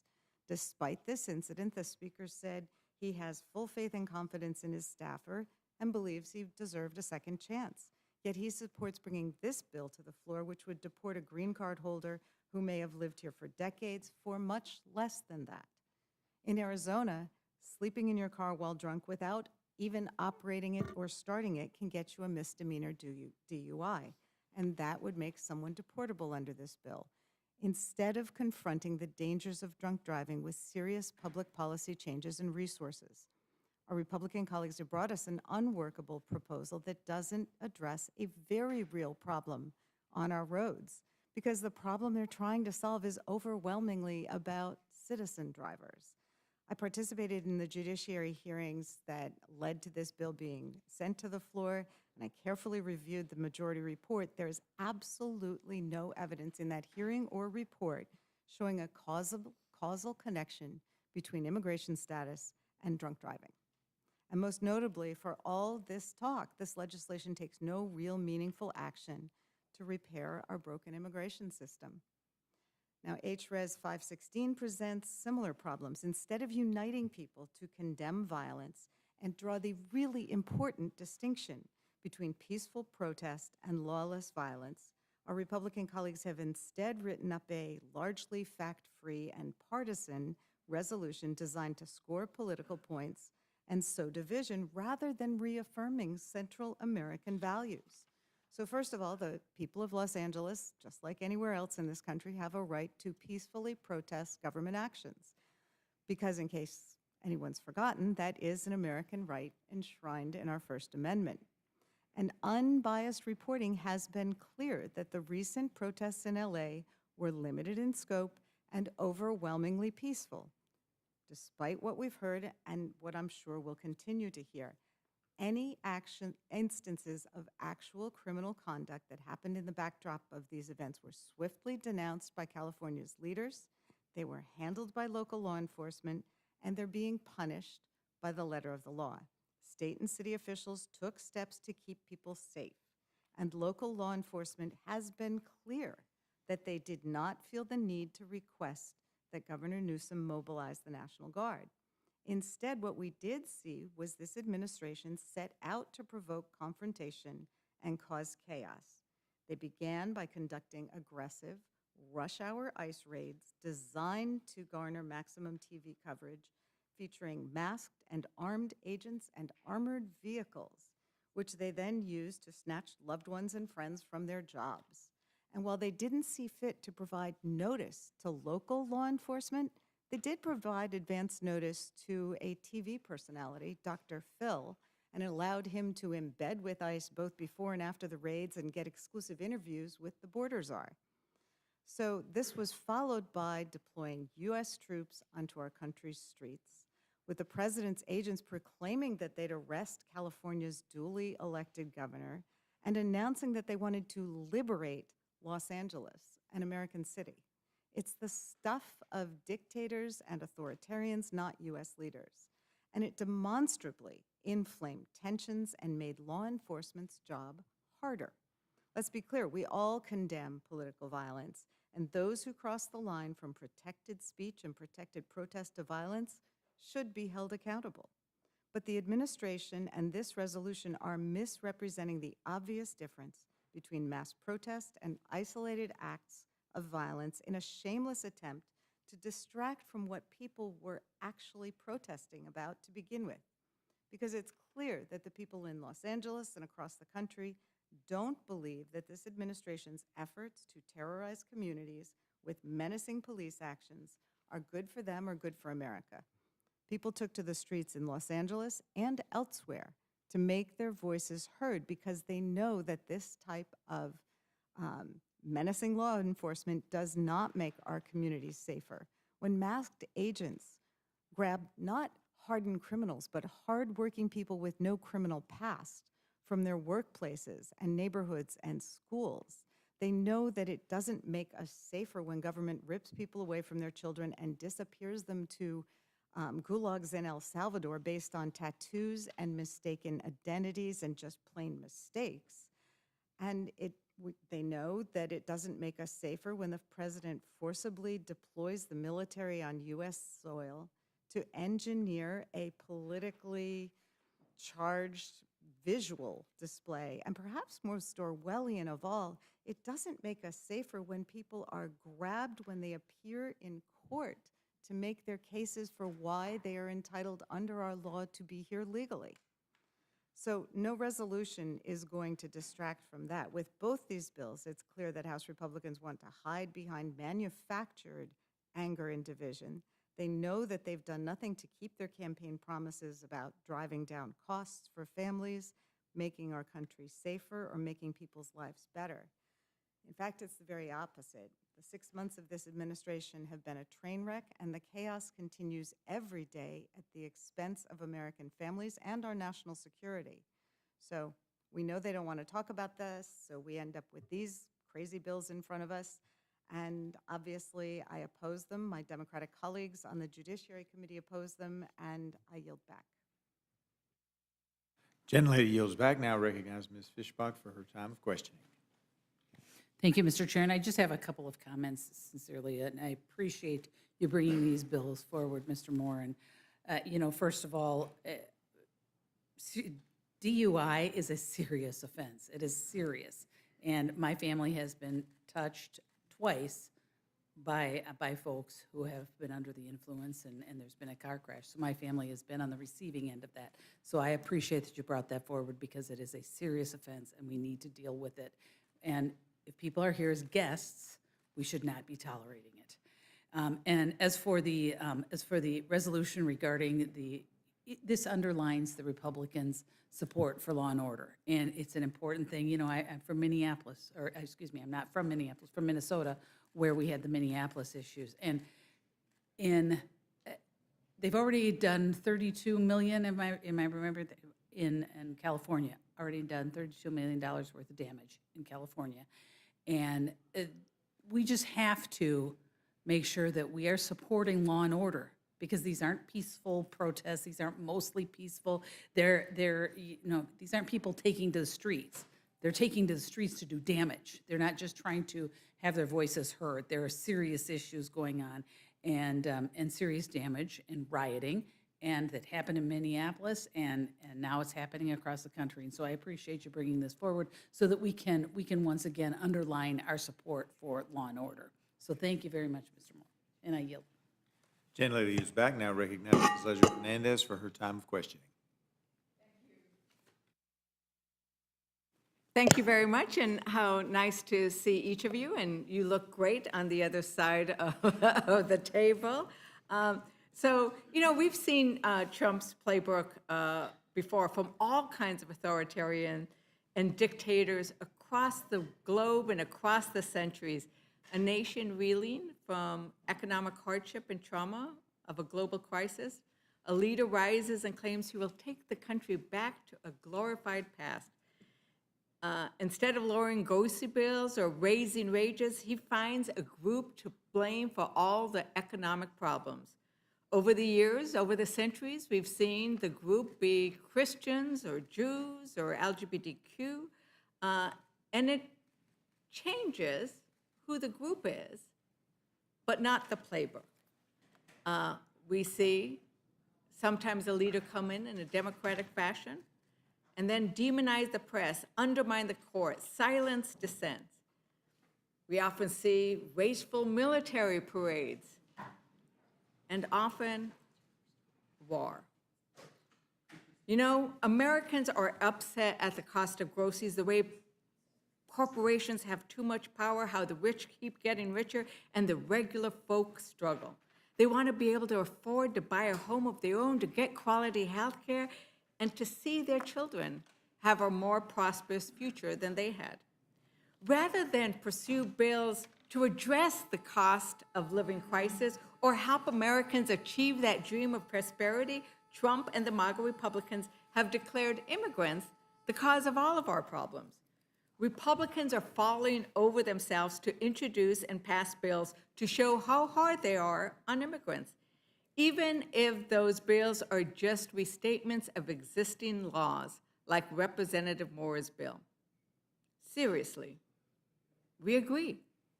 Serious DUIs should be deportable offenses. Guess what? Serious DUIs are deportable offenses.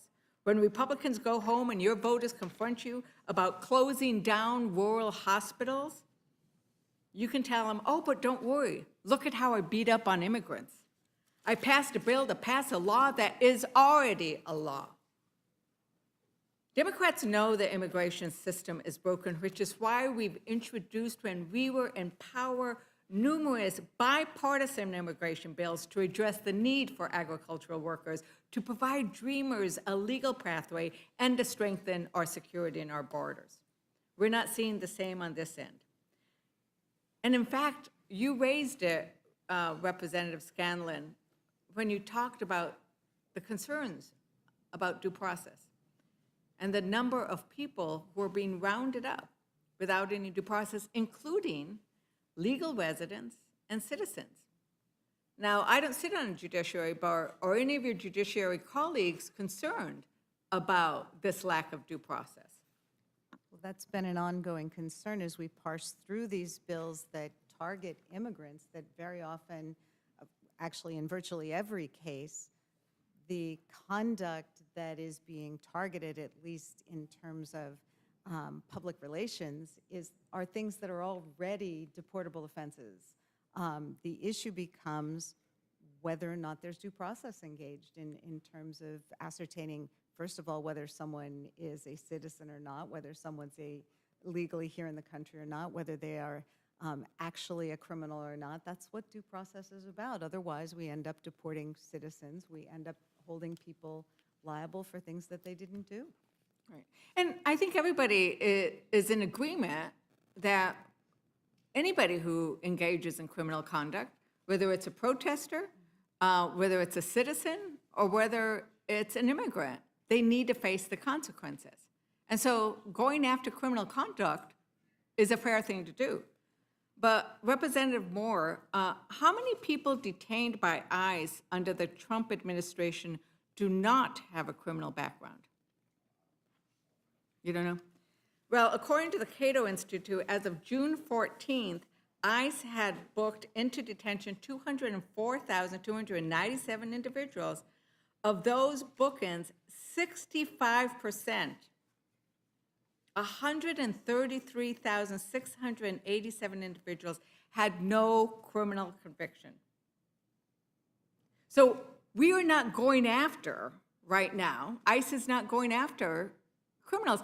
As you pointed out, Representative Scanlon, they're picking them up when they're going in for their appointments. You don't show up at your appointment if you've been engaged in criminal activity. You are actually following the law, and they're being picked up.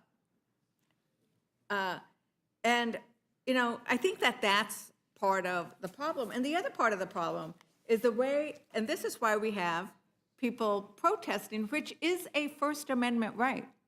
Right? We had 12 million people protesting, exercising their First Amendment rights on the No Kings rallies. 12 million people.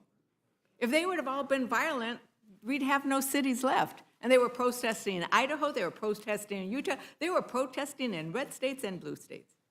But part of the problem is when you divert ICE's attention, is that you are diverting resources that should be going to attack and to address criminal conduct. One of the things I'm very concerned about is just that. Mr. Chair, I ask for unanimous consent to enter into the record the article titled Exclusive, Thousands of Agents Diverted to Trump Immigration Crackdown. Oh, I am sorry. The source of that is Reuters.com. The Reuters, March 22nd, 2025. All right. Without objection, so ordered. Thank you for the clarification. But from the article, it says the DEA, Drug Enforcement, whose roughly 10,000 staff had led the nation's efforts to battle drug cartels, has shifted about a quarter of its work to these immigration operations. That's a lot of people who should be going after drug lords and drug cartels and stopping the flow of fentanyl, picking up people when they go for their immigration hearings, picking up and raiding our fields where people are picking the food to serve us. That is not making our country more safe. It is putting us more at risk. Is there anything else that you wanted to add, Ranking Member Scanlon? Yes, thank you. I appreciate it. I may have looked surprised when the gentlelady mentioned a figure for damage in Los Angeles, and that was because I hadn't heard it, but we did look it up, and in fact, the figure that she cited was not for damage.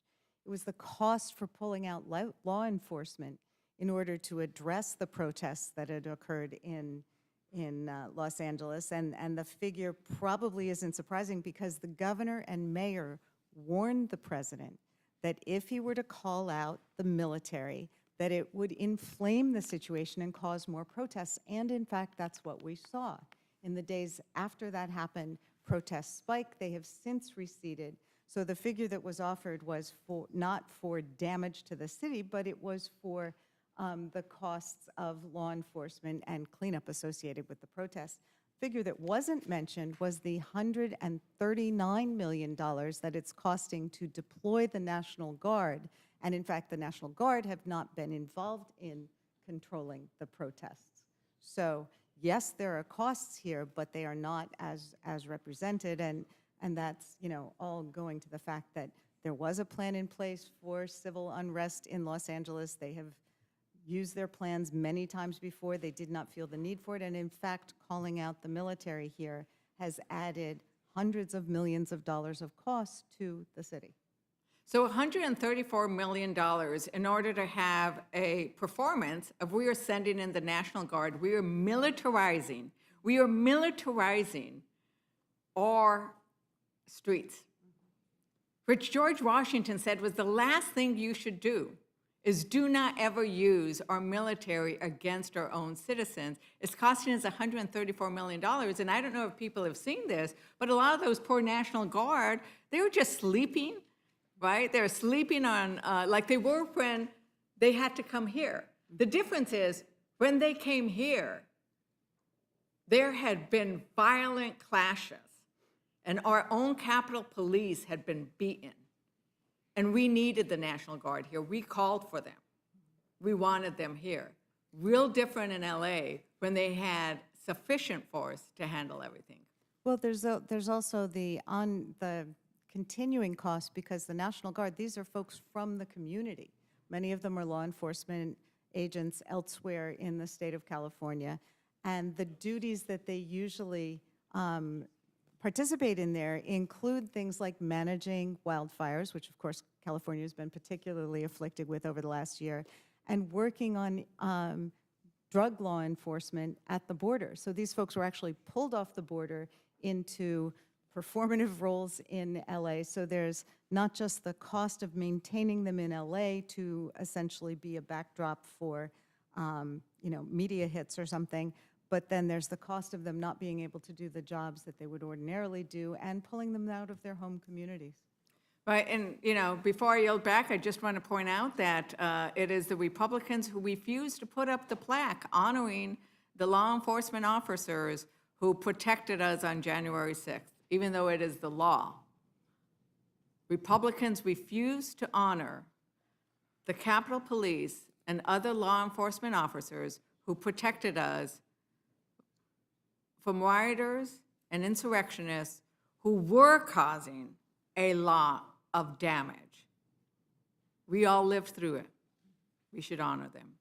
With that, Mr. Chair, I yield back. I think the gentlelady now recognize myself for time of questioning. Mr. Moore,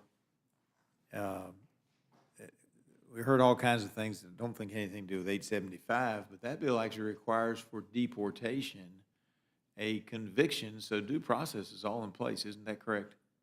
Yes, that's correct, Mr. Chairman. And it requires that, actually, I have a concerning, it actually requires that the way the judge goes through the process, he uses the same laws NIA that they've used for years to determine if, in fact, it is a crime. And, of course, the DUI part of it is the conviction itself, right, the due process. And so they get a due process going through it, and so it's one of those where they just go through, and it's the normal court hearing. But if you look at it, it's 80 years the Board of Immigration and Appeals has provided additional protections for aliens who removability or inadmissibility is based on admission. So under the BIA precedent, to be considered an admission, an alien's admission must be explicit, unequivocal, and unqualified.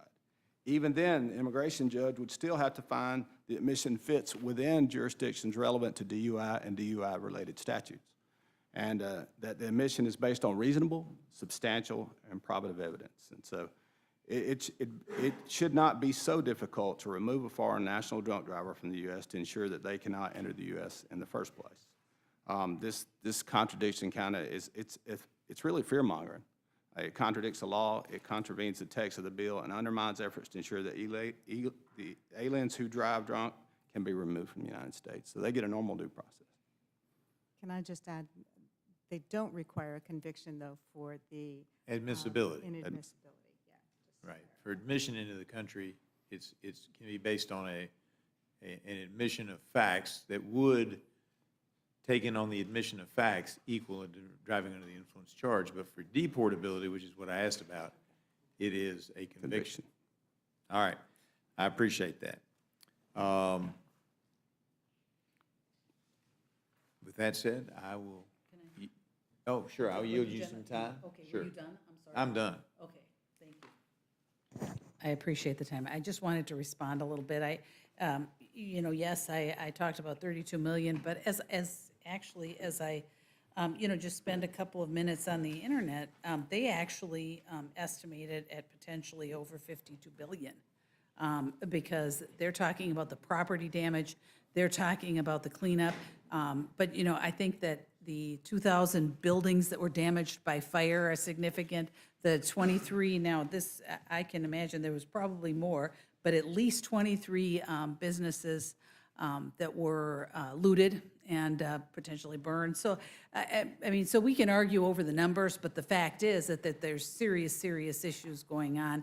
And I think probably those 23 business owners that were being looted, or at least 23, were probably appreciative of the fact that additional law enforcement and members of the military were sent in to stop that kind of thing, so maybe it stopped at 23 instead of 123. So I just wanted to point that out, that yes, maybe we had numbers wrong, but the property damage is significant. And I yield think the back. gentlelady also was concerned, or perhaps included in that number, were all the businesses that had to shut down because of the disruption in that part of the city. Yep, absolutely. Thank you, Mr. All Chair. right. With that, I yield back and now recognize the gentleman. I'm sure that everything has already been asked, so I'll yield back.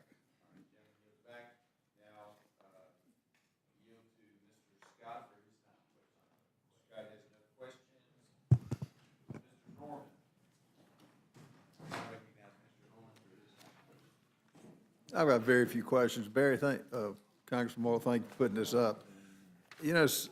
What you hear back and forth from my good friends on the other side, I don't know if pictures lie or not. Burning cars have a price, broken windows have a price, breaking and looting buildings, businesses have a price. That doesn't lie. And to say that it does is peaceful protest, it's just not true. Then pictures don't tell a different story. It's a shame we have to have this. Los Angeles do not have a strict punishment or consequences for it, and that's why you have all this. To think that you send in police and it inflames people is really laughable. Oh, I'm sorry, I said it was sending in the military that inflamed people. It wasn't the police. Inflames the people. Send in the military to keep order from buildings being burned, for people, ICE officers getting beat up, You think from businesses people of getting Rock Hill looted. would enjoy That's it if the ama- military hit the Can I streets just of your finish? hometown? Can I just finish? Then I'll let you, I'm not going to interrupt It you. is the gentleman's time.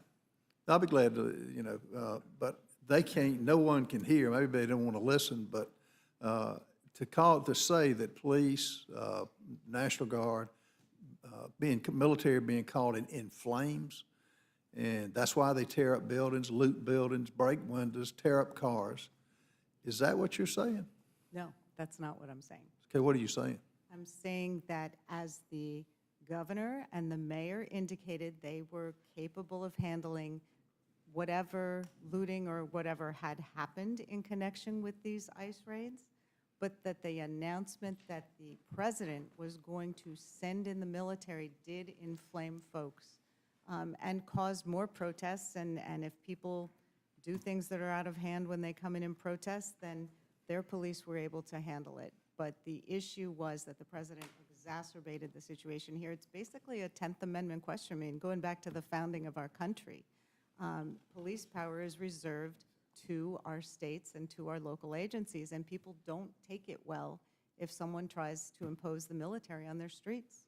I think the governor's record is pretty clear on the free-for-all that he allows in California. How that man stays in office, I have no idea. He has, unfortunately. Unfortunately for the people of California.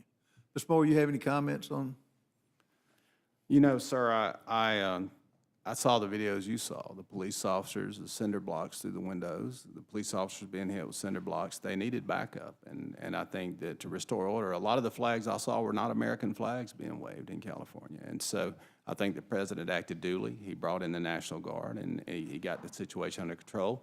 The figure I saw was $20 million on damages, but we saw immigrants who actually had businesses who were being knocked down, their business is being raided, and so the cost of that, the loss of business, the revenue to that community is going to be, and all that, the security issues. Just people will be afraid to go to those areas until order is restored. So I think the president did the right thing. He absolutely did the right thing. And police officers can't patrol. This didn't go over.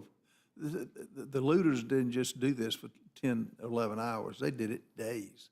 And the only reason the governor did not want help, he hates Donald Trump so much. Donald Trump helped out the people when a governor does not. And does You not remember President Trump reached out and asked him to get it under control, and then Newsom denied he ever made the call. And so I think President Trump reacted the way he had to, and it just restored order to the community. His job is to protect the people, and sometimes that requires the National Guard. And to say the costs were associated with the National Guard and not with the damage, the looting went on, defies any type of logic that I've ever witnessed. Anyway, thank you for putting this Yes, sir. up. Now recognize Just the briefly. gentleman from, the ranking member, Massachusetts, yeah. Massachusetts, gentleman from Massachusetts for Yeah, a just couple of briefly, comments. I wish the president had done the right thing on January 6th. I was here that day. I don't know if you saw the videotapes of what happened that day. I didn't know if you want to see pictures of broken windows and destroyed property. And when all is said and done, not only did the president not do the right thing, but when he got the chance, he pardoned everybody.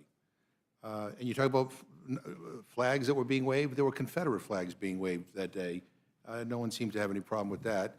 And so and we can't even get the Speaker of the House to hang the plaque that Congress voted on to honor the men and women of the police force, not only of the Capitol, but all the area police forces who actually protected us that day.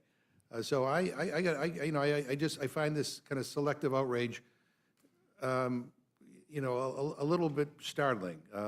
All of us condemn violence wherever it occurs, and looting and any kind of illegal activity.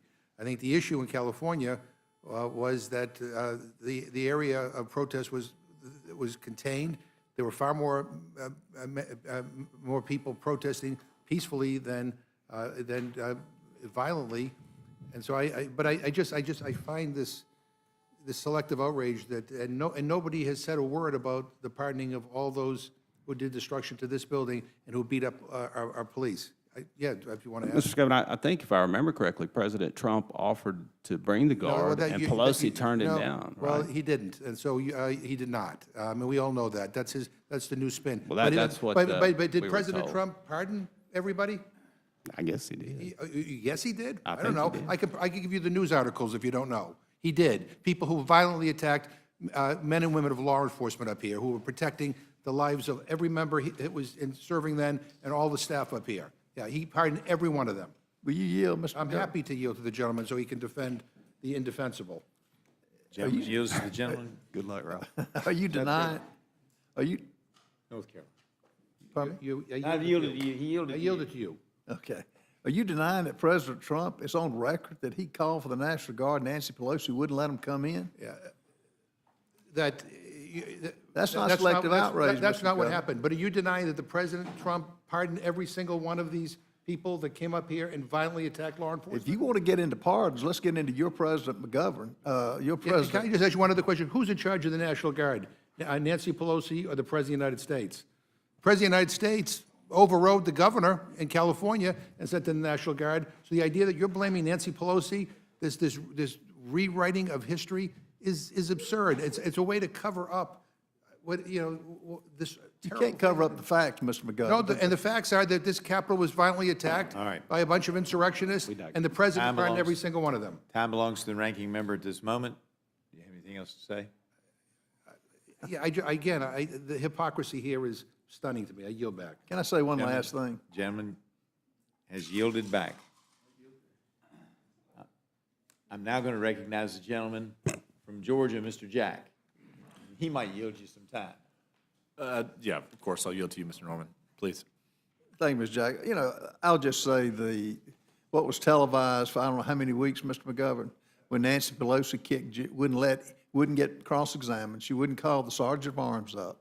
She kicked Jim Jordan, and I think. And when was she in charge of the National Guard? I'm talking about the trial. I'm talking about, you can say President didn't ask for the National president Guard didn't in, do a but damn on the thing trial, to help no, us. y'all hate, look, pardon them all. President Trump asked, it would have been avoided, he would have had the people there and stopped all of that, had it happened. It didn't happen. On the trial that was a charade, they to kick off all the Republicans, Jim Jordan and I forget one other one, Jim Banks. It was a sham trial. And why didn't Nancy Pelosi have to testify? Why didn't the Sergeant of Arms have to testify? It was a sham because they hate Donald Trump so bad. What trial? Those are questions that need to be asked I of yield the back. chair. We try not to have debate between the various members. And I don't have the answer to those questions, and it's Mr. Jack's time. And maybe we Mr. could Jack submit wants to yield- a written request that maybe we could ask why Donald Trump didn't testify.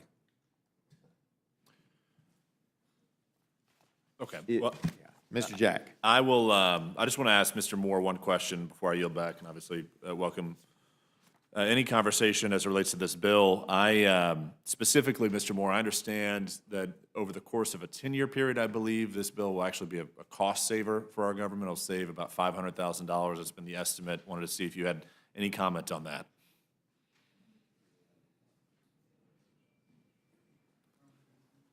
I don't have the cost savings in front of me, Mr. Jack, but I'm happy to get that to you. Wonderful. If you wouldn't mind, that'd be great. My understanding, Mr. Chairman, is that this bill will save about $500,000. That's, yes, sir. Brian, I think it'll save a lot of lives. Many of these cases are released 4 or 5 times, like, Jeremy see in my district where he was killed. And time again, we see these, they'll downgrade these charges sometimes if we're not careful and call it a reckless driving. But the folks are back out on the street. In many cases, Mothers Against Drunk Driving says you've driven at least a dozen times drunk. And so they will a lot of times be deported or removed after they kill somebody, but at that point, it's too late for our communities and our families.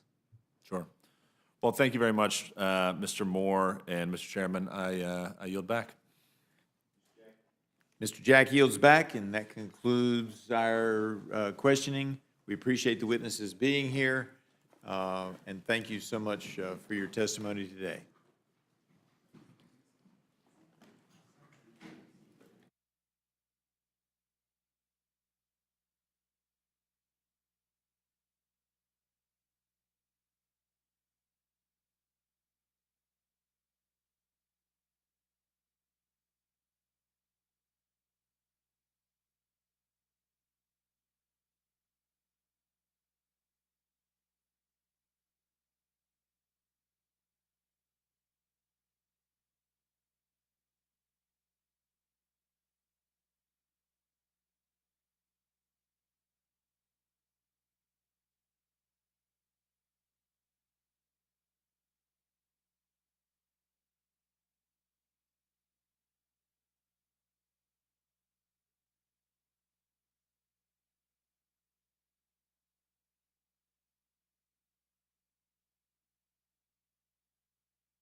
All right, I now welcome our third panel of the day, Representative Green and Representative Correa from the Committee on Homeland Security. Your full statement will be submitted for the record, and we ask that you summarize your statement in 5 minutes. Representative Green, you are now recognized for your testimony. Thank you. Thank you, Chairwoman Fox. I'm here today to speak in favor of my bill, the Special Interest Alien Reporting Act of 2025, an essential piece of border security transparency legislation. My bill would require the Department of Homeland Security to publicly release monthly reports on the number of special interest aliens encountered, their countries of origin, and where they were encountered. A special interest alien, or SIA, is a non-U.S. person who, based on a DHS analysis of travel patterns, may pose a national security risk to the United States or its interest. Currently, DHS does not report on this data. Instead, we have been left only with random, incomplete announcements of moment-in-time numbers by DHS officials or leaks to the media. The Biden-Harris administration's disastrous policies place the United States in an extremely vulnerable national security position. Over the past 4 years, Customs and Border Protection faced an unprecedented number of special interest aliens from 26 countries that the Department of Homeland Security has determined pose the greatest national security and counterintelligence threats.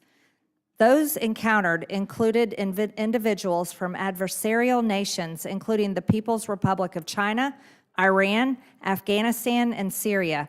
The Biden-Harris administration intentional disregard for our laws and breakdown of national security resulted in U.S. Customs and Border Protection encountering over 1.7 million special interest aliens, a staggering number. Many of these individuals were swiftly processed and released into the interior under the Biden-Harris administration's catch-and-release policies. Given ongoing events in the Middle East, this legislation is essential for Congress to conduct congressional oversight of the executive branch. Given the fact that we have been warned of a potential attack on our homeland by Iran or their terrorist proxies, mean that American people should have transparency of special interest aliens coming across our border or who did come across our border the last 4 years. During the Biden-Harris administration, the Border Patrol apprehended over 1,500 Iranian nationals illegally crossing the southwest border between ports of entry. Of those, Biden and Harris admitted 729.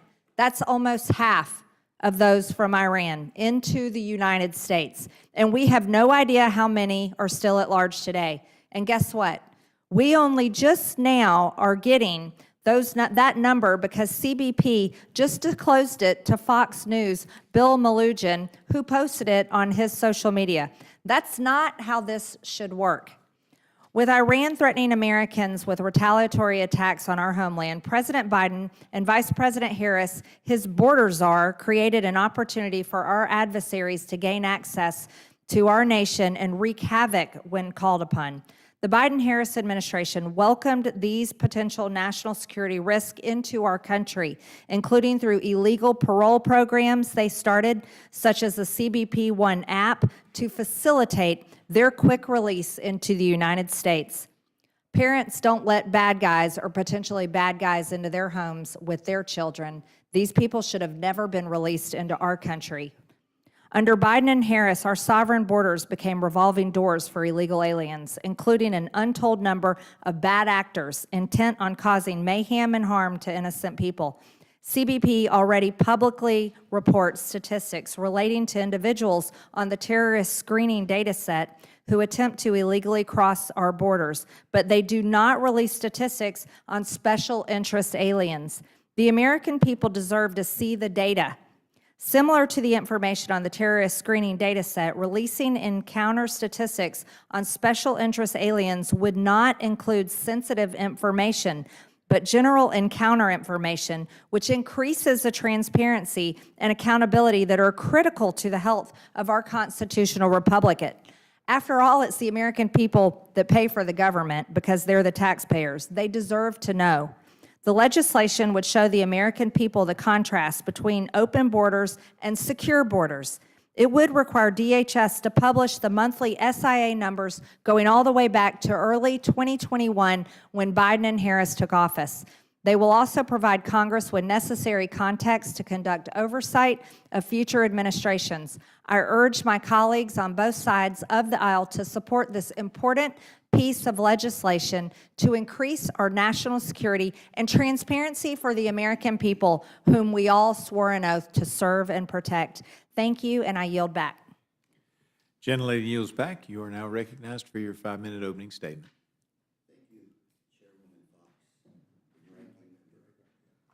Chairwoman Fox and Ranking Member McGovern and members of the committee, thank you for the opportunity to discuss the Tipping Off Terrorist Act. Although well-intentioned, this bill compromises national security. It's the bottom line. This bill requires Customs and Border Protection, CBP, to publish sensitive data on national security information on a monthly basis, essentially giving the bad guys information to do a better job of penetrating our defenses. But let's look at the big picture. Special Interest Alien, or SIA, just means that someone's travel patterns indicate a need for further scrutiny. It does not mean someone's a terrorist or out to do harm at all. During their committee markup, my colleagues on the Republican side claimed that this bill only required CBP to publish the total number of SIAs that are encountered while trying to enter the country illegally. If that were the case, I would support this legislation. But that is not the case. Greater transparency and accountability, Department of Homeland Security is important. Public needs it, but it should not be done at the expense of compromising our national security, which is exactly what this bill does.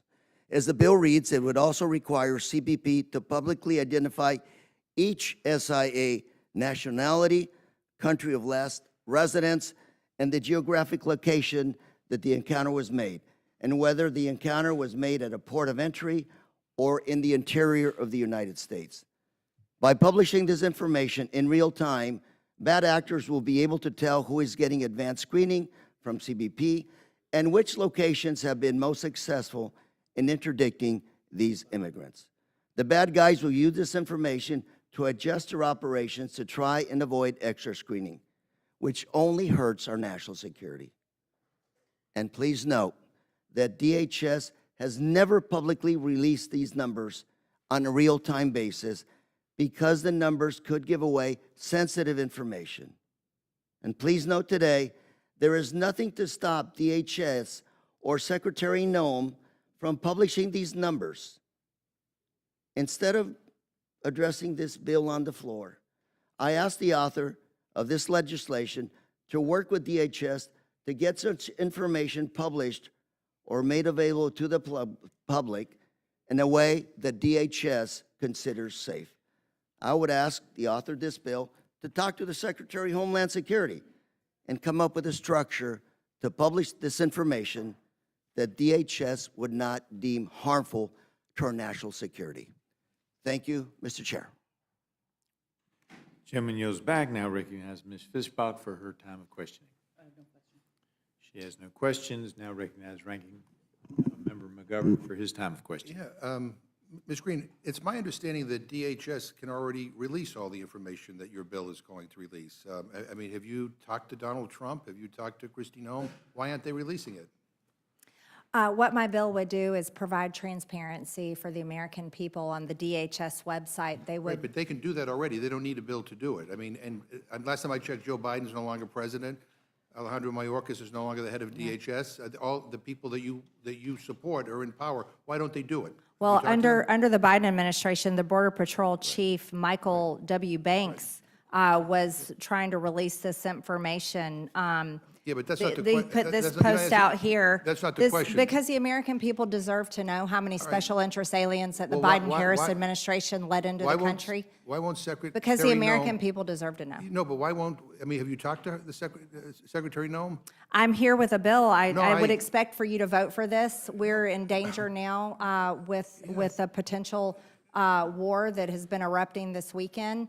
I would imagine this is important information. You would want your constituents to know. I'm just asking a simple question, and that is that, given the fact that, you know, the people that you want in power are in power, they can do this on their own. They don't need a bill to pass to do it. There must be some reason why Secretary Noem and Donald Trump are not doing this already. I mean, you know, maybe it's because they're concerned about some unintended consequences about sensitive information being put out there in public, and it might adversely impact other things that they're doing to protect the security of the American people. But my question was, like, why aren't they doing it? Well, Mr. McGovern, if you want to direct them to do that, then I'll be happy that you'll be voting for my bill. No, I mean, they can already do it, and they're not. And so that's that should be an alarm bell for everybody here. But while I have you here, you know, you know, what you had announced that that you didn't know about the section in the budget reconciliation bill dealing with AI, and basically saying that states had no control over putting any regulations in place regarding AI for 10 years. That was in the budget reconciliation bill. And you said, and you tweeted, you said, I am adamantly opposed to this, and it is a violation of states' rights, and I would have voted no if I had known that this bill was in there. I actually agree with you that I think this is a terrible thing to do. In the Rules Committee, before we voted on it, we actually had a mega hearing here, beginning at 1 in the morning, and we had a pretty robust debate on this provision. I even offered an amendment to strip it from the provision, but it failed. And then you tweeted, I would vote no on any bill that destroys state rights and lets AI run wild for the next 10 years.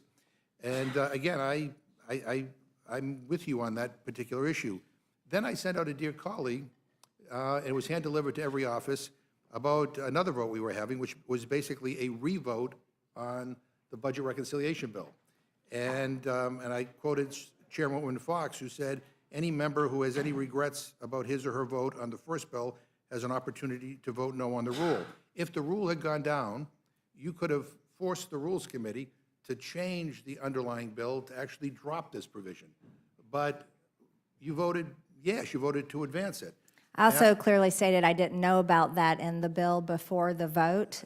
So I've been very transparent No, about it. but you had a chance But to I'm read- glad that you agree with me on, I'm glad that you had a- agree with me on that, as well as Yeah. agreeing that you would like Secretary Noem to release the data. So you I'll had be a- happy to have your vote on this bill You had a chance to release the revote. numbers of You had special a- interest you had a- aliens You had a monthly. chance to revote on the reconciliation bill, which contained the provision that you said you would vote We get no on. another vote when that comes back from the Senate, Well, Mr. no, McGovern. and well, that's the issue, is that in the Senate now, apparently, this awful provision has survived the birdbath.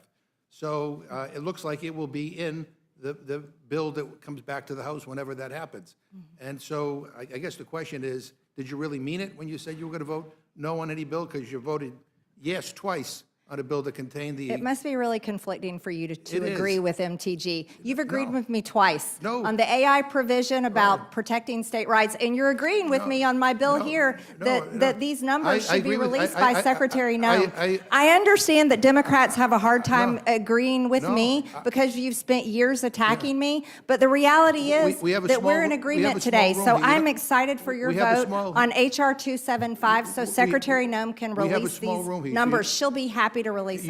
We have a small room here, you don't have to shout. I'm not shouting. Yeah, but I'm just simply saying that I guess we agree, I guess, in theory, on the fact that this AI provision is bad. The only difference is I actually voted against moving that bill forward twice, and you voted yes in favor of moving it forward twice. Yeah, And again, I- Mr. I'm McGovern, just- I've I'm just- been very public about it, and I know it's hard for you to agree with me. I know, Because but you probably I- tell your donors bad things about No, me. no, But you're on record agreeing with MTG, so that's great. This is a big no, win no, today. I just wish MTG would vote with me, and actually... we and can, actually- and on the actually special vote- interest and aliens actually- bill. And actually vote against the budget reconciliation bill that contained this terrible provision in it. But even, I mean, you said you didn't know it was in it the first time you voted for it, even though we had a public debate here in the Rules Committee, and then you had a chance to vote against it I a don't watch the second Rules time. Committee. Well, Like well, most you know what? Americans, Well, you're a member of I the don't House of stay up all night. Representatives, and You it's guys your- are kind of it's crazy a- in here. You're a member of the House of Representatives, and it's your job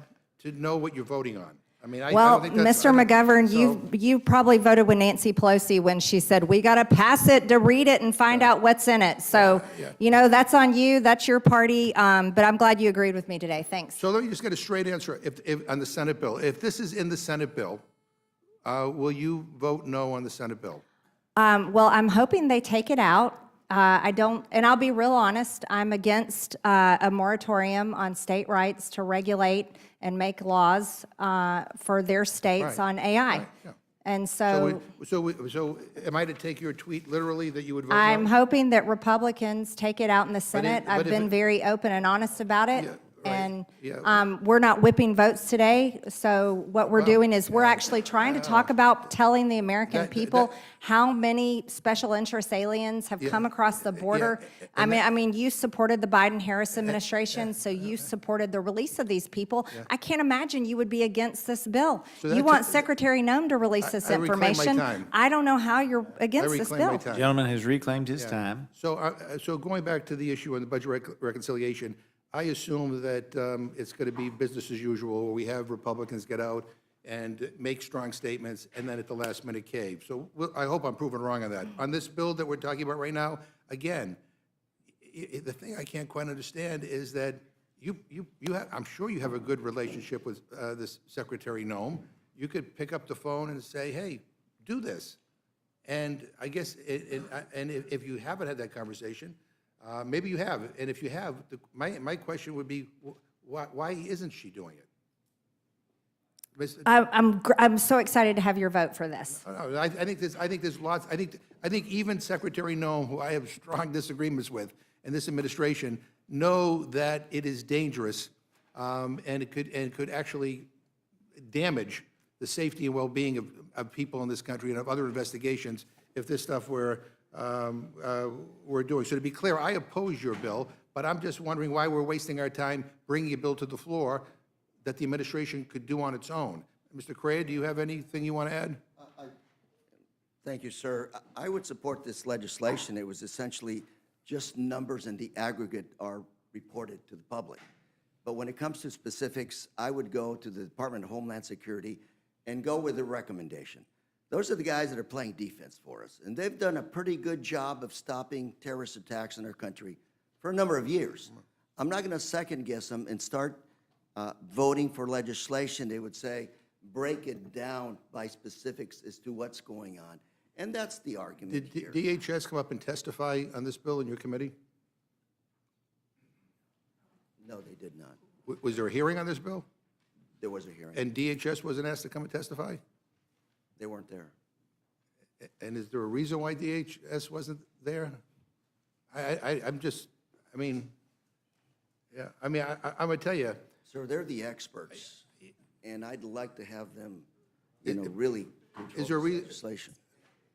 Ms. Green, is there a reason why DHS wasn't invited to testify? Or do we have an opinion from them on this? Is there There's no specifics, information, no names, addresses, nothing specific identifying about the special interest alien coming into the country. Secretary Noem has come to our committee and appeared before our So committee. has she formally endorsed this? Secretary Noem has no problem releasing this information. Democrats are the Why only doesn't- ones why doesn't she do it? defending. Well, The Democrats are the ones if she trying to has- protect special If interest she has no aliens. problem doing it, she can do it. Mr. McGovern, you're protecting, and No, Mr. I'm Correa are just saying she can do protecting it. special interest aliens. She can do it. She has the power to do Then it. I'm thrilled to have your vote for No, my bill. I'm not, I think this is a bad bill, but she can do what you want her to do. She's not doing it. There has to be a reason. And I'm looking in the materials here, and I don't see any formal endorsement from the Secretary. Mr. Correa, anything you want to add? Last year, DHS actually expressed concerns with this legislation, and to the author of this legislation, all of us, I think, are working hard to make sure the homeland is not attacked. But I'm just saying that a lot of the stuff that is required in this legislation, geographic location of the encounter, where these encounters were made, interior, exterior, a lot of this stuff, I think is not necessary because it does compromise national security. But don't ask me, ask DHS. They're the ones that can publish, and clearly they've chosen not to. So to close, let me just say that Ms. Green was very clear in her tweet that she would have voted no on reconciliation if she knew what was in it. But now that she knows what's in it, she's relying on hope that the Senate will do the right thing when, quite frankly, we actually could have fixed it right here in the Rules Committee. And tweets and statements are great, but the only thing that matters around here are votes. And everything else is BS. If you want to vote the opposite of what you say, I mean, that's why people are very, very cynical around here. But you had an opportunity when we had that revote to actually get this committee and this House to strip that provision from the bill, and you chose to vote basically against what you said. And again, I think this bill that we're dealing with right now, I mean, the problems with this bill, don't take my word for it, but the Department of Homeland Security, headed by Kristi Noem, who could do this, without all of this, is not doing it. It has to beg the question, there's something more to this. In any event, I thank you both for being here. I yield back.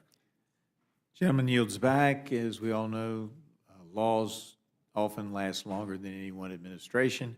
And if we were discussing AI today, I'd go into the good reasons, and I look forward to a conversation, the good reasons why we want to force a national consistent policy on AI as opposed to having 50 or 51 different versions. I now recognize Mr. Scott for his time of questioning. Thank you, Mr. Chairman. And Congresswoman Green, I want you to know I was at the border the 15th, 16th, and 17th, and Department of Homeland Security has this information. They told me exactly how many countries they had intercepted people from and exactly how many people were paroled in the country. And I'll go back to what the chair just said. Laws transition administrations. And the one thing the Biden administration would have never done is to publish the information about how many people were being allowed into this country from other places where we know they are harboring terrorists.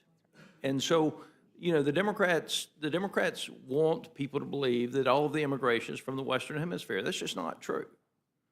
It's coming from a lot of places like Iran, places like Afghanistan, places like Pakistan. There are a lot of people that are spending a lot of money. Now you have to spend a lot of money to fly across the Atlantic Ocean or the Pacific Ocean to get to the Western Hemisphere.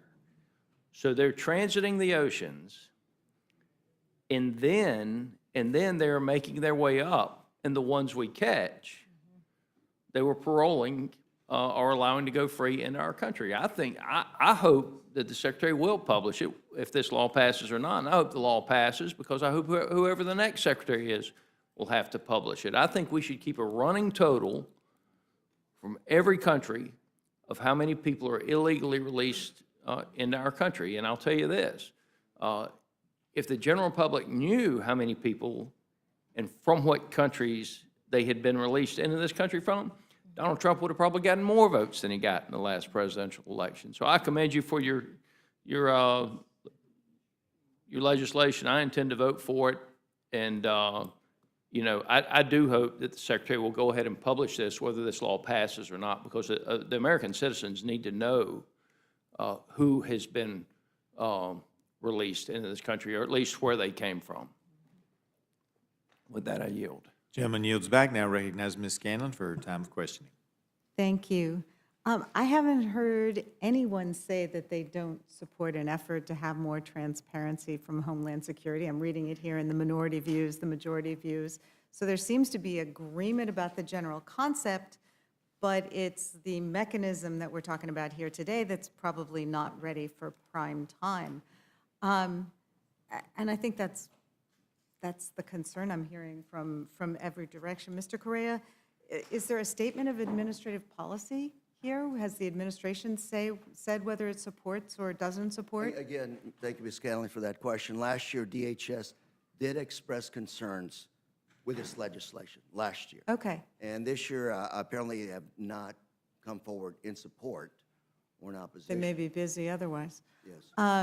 So that remains the concern, I think, for certainly on our side of the dais, that, you know, while it may be well-intentioned, that this might undermine national security by tipping off the bad guys, I think, as it Ms. was Scanlon, put. I've gone to the targeting center of the Department of Homeland Security, just right outside of Washington, D.C.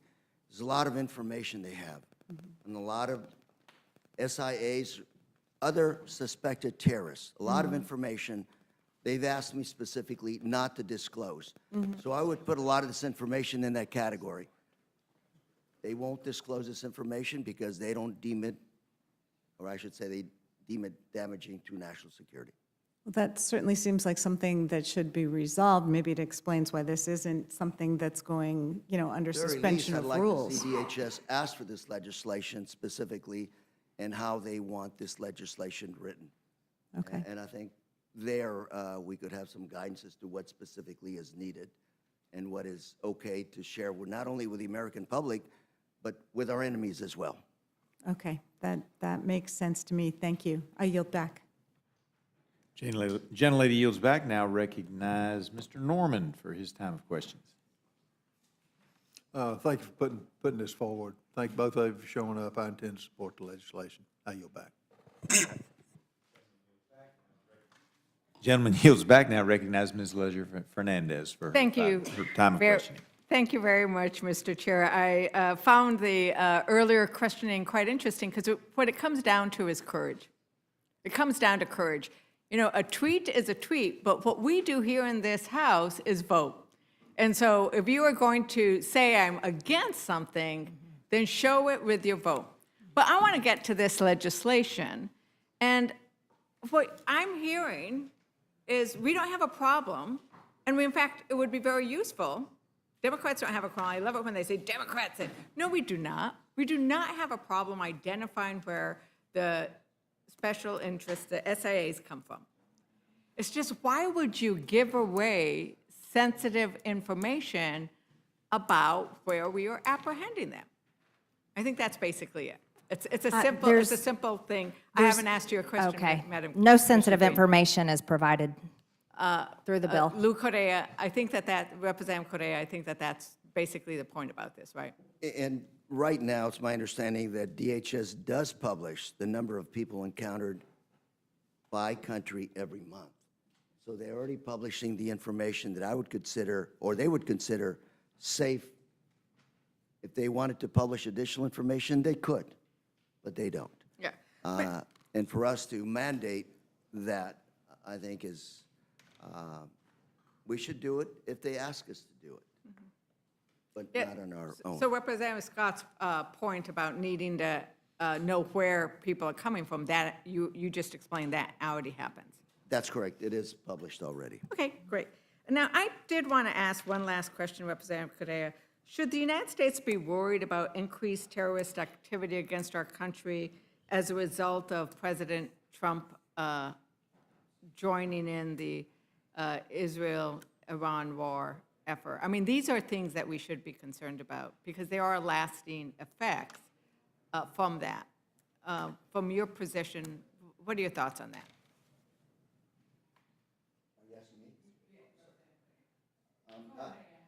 I think so, but I think we should always be concerned about foreign attacks, foreign terrorist attacks in our country. Remember 9/11? There was challenges around the world, but that essentially came out of nowhere. Failure of our national intelligence agencies. In my area in California, though, it's domestic terrorists that have claimed more lives than foreign terrorists. So in my opinion, you just have to look at this issue from a 360-degree perspective, which is you're always looking for that attack that you're not looking for, the unexpected attack. So that's why I respect what DHS does. I tend to work with them and tend to follow their advice and counsel when it comes to legislation. Right, and that's also why we would want to make sure that people who are being given responsibility in these roles have experience and are not 22-year-old interns, I would assume. Thank you very much, Representative, and I yield back. Gentlelady yields back. Now recognize Mr. Jack, and we do have one more panel after this. Thank you very much, Mr. Chairman. First and foremost, I just want to enter into the record a statement of administration policy that was just released. And for my colleagues on the committee, it says, if H.R. 275 were presented to the President in its current form, his advisors would recommend that he sign it into law. So that is a direct endorsement from this administration of this critical legislation. And I just want to give Chairwoman Green, who leads the committee on which I serve, an opportunity to offer any closing comments before we wrap. Oh, thank you very much, Mr. Jack. Just to reiterate, there's no sensitive information provided according to this legislation. No one's name, no one's address, no one's phone number, no one's picture. So for our Democrat colleagues that are saying this would release sensitive information, that's an absolute lie. It would only have DHS release on their website once a month what country of origin the special interest alien was from and what part of the country they came in. That does not damage any law enforcement efforts, investigations. It just tells the American people what special interest aliens are coming in or what country they're coming from and where they came in the country and how many of them came in per month. And to Mr. Scott's point, this would force all administrations going forward to have to provide this information, as well as it would go back 4 years, because Democrats were not transparent under the Biden-Harris administration, not at all. And they're fighting releasing this information now. It's extremely important. There's over 2 million gotaways in our country. On top of the under Biden-Harris administration, there were at least 1.7 million special interest aliens from 26 countries encountered at our border. 1.7 million. That is a tremendous amount. All this legislation would do would force DHS once a month to post the information for the American people who pay all of our salaries, pay for this building, pay for DHS, and pay the great men and women that protect us in Border Patrol. And I thank you, Mr. Jack, and I yield back. And I'll just say, Mr. Chairman, before I yield, in the words of the Executive Office of the President, passing the bill is an important step in effectively evaluating the threats to our country and equipping Congress and the federal agencies with the right information to decisively act to protect the American people. With that, Mr. Chairman, I yield back. They already have the power to do that. Gentleman yields back, and appreciate his clarification from the administration that he was able to obtain. With that, we thank you both for being here and appreciate you being in front of the Rules Committee today. We do have another panel, and we're going to try to get it in before we do votes. For members of the committee, it is my understanding that the chairwoman does not plan to call on votes on the rule until after the voting sequence on the floor, just so everybody knows. So we'll be coming back. Yes, but that's the next panel, right? That would be the next panel. Just stay seated, but we got to well, I got him third, but we'll get you in. All right. So I appreciate it. We'll get the next panel up here. Thank you, Congresswoman.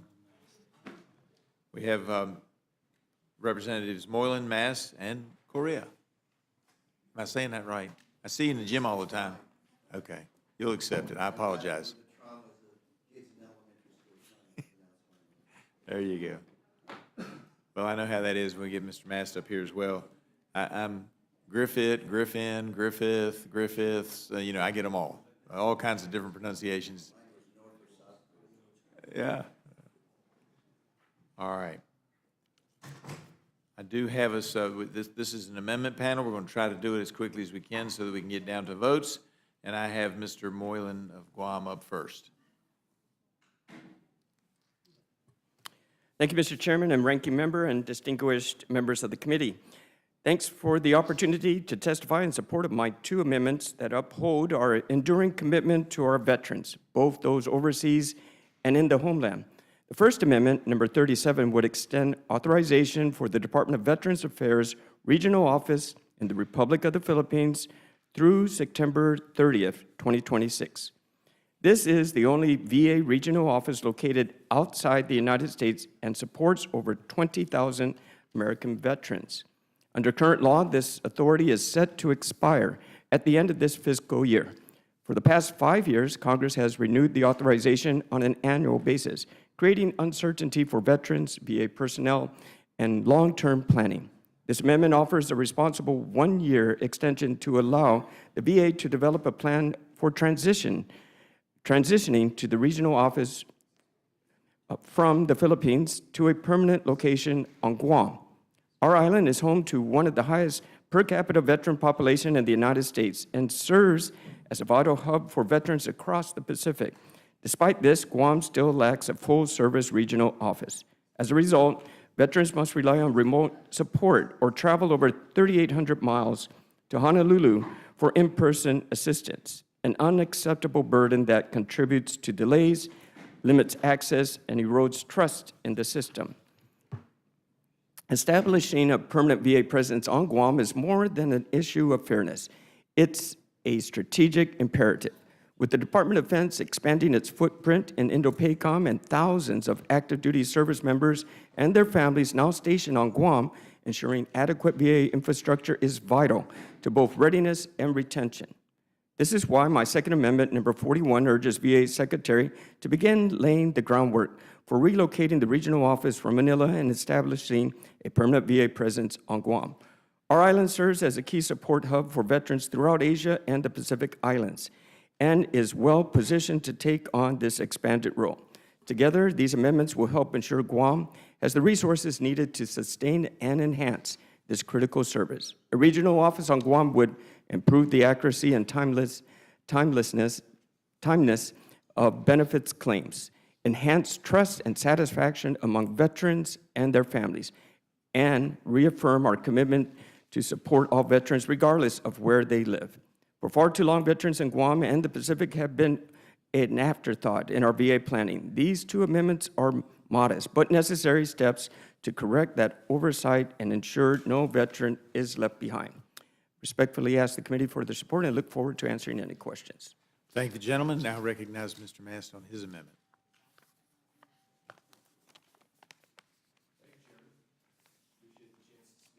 Today, I want to talk to you about an amendment that we have passed before in Appropriations, Mass number 84. The specific nature of this is to make sure that funds are not made available to enforce Veterans Health Directive 1315. What that health directive essentially says is that you can't go out there as a veterans health provider and help a veteran with any information as it relates to cannabis. If their states have legal cannabis programs, you can't help them with the paperwork. You can't help advise them on dosages. You can't help them advise them on things that they may be considering as a part of their health. Now, I'm not a doctor. I wouldn't presume to tell people when they should consider cannabis for medical purposes. I am a veteran. I woke up in a hospital called Walter Reed one day, and I can tell you that when I woke up in that hospital, missing 2 legs and a finger, I woke up on a laundry list of narcotics and medications, things I had never been on in my life. I had oxys, morphines, antidepressants, anti-inflammatories, heavy sleep sedatives, a Dilaudid drip, an epidural, and a host of other things going on, none of which I'd ever experienced before.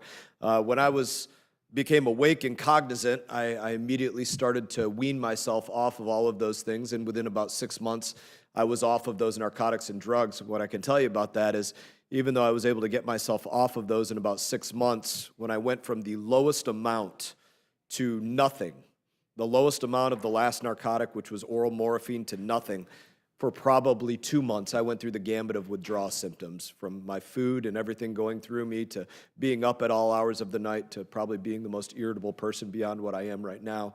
And it was nasty. It was painful. I couldn't imagine the effect that these narcotics have on some people that have been on them for years. But the point of this is to say there are alternatives out there.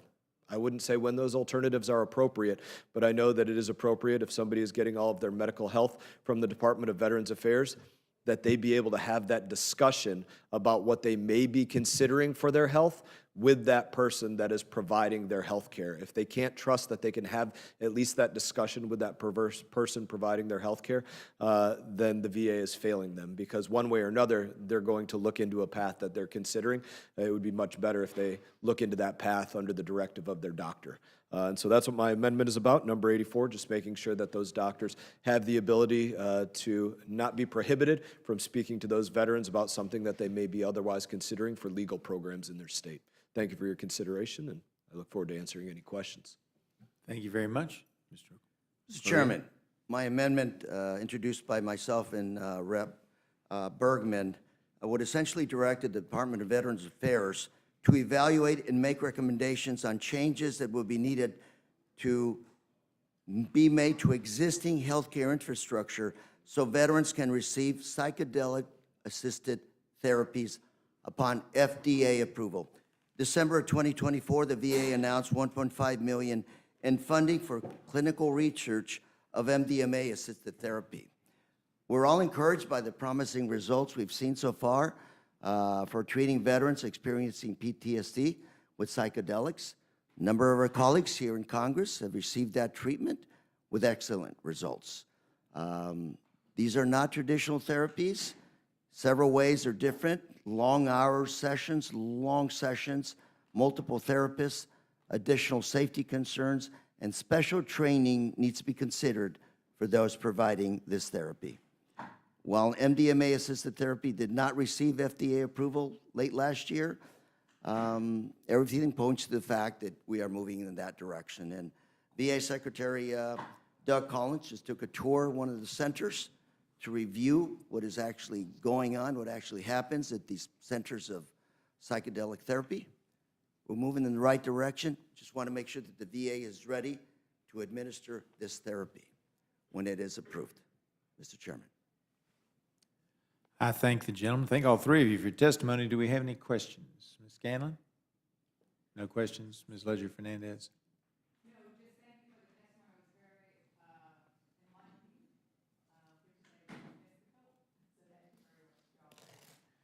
I would agree with the gentlelady that we appreciate your testimony very much, very enlightening on some issues that are not standard in many cases, but ones that we need to be aware of. So I appreciate that.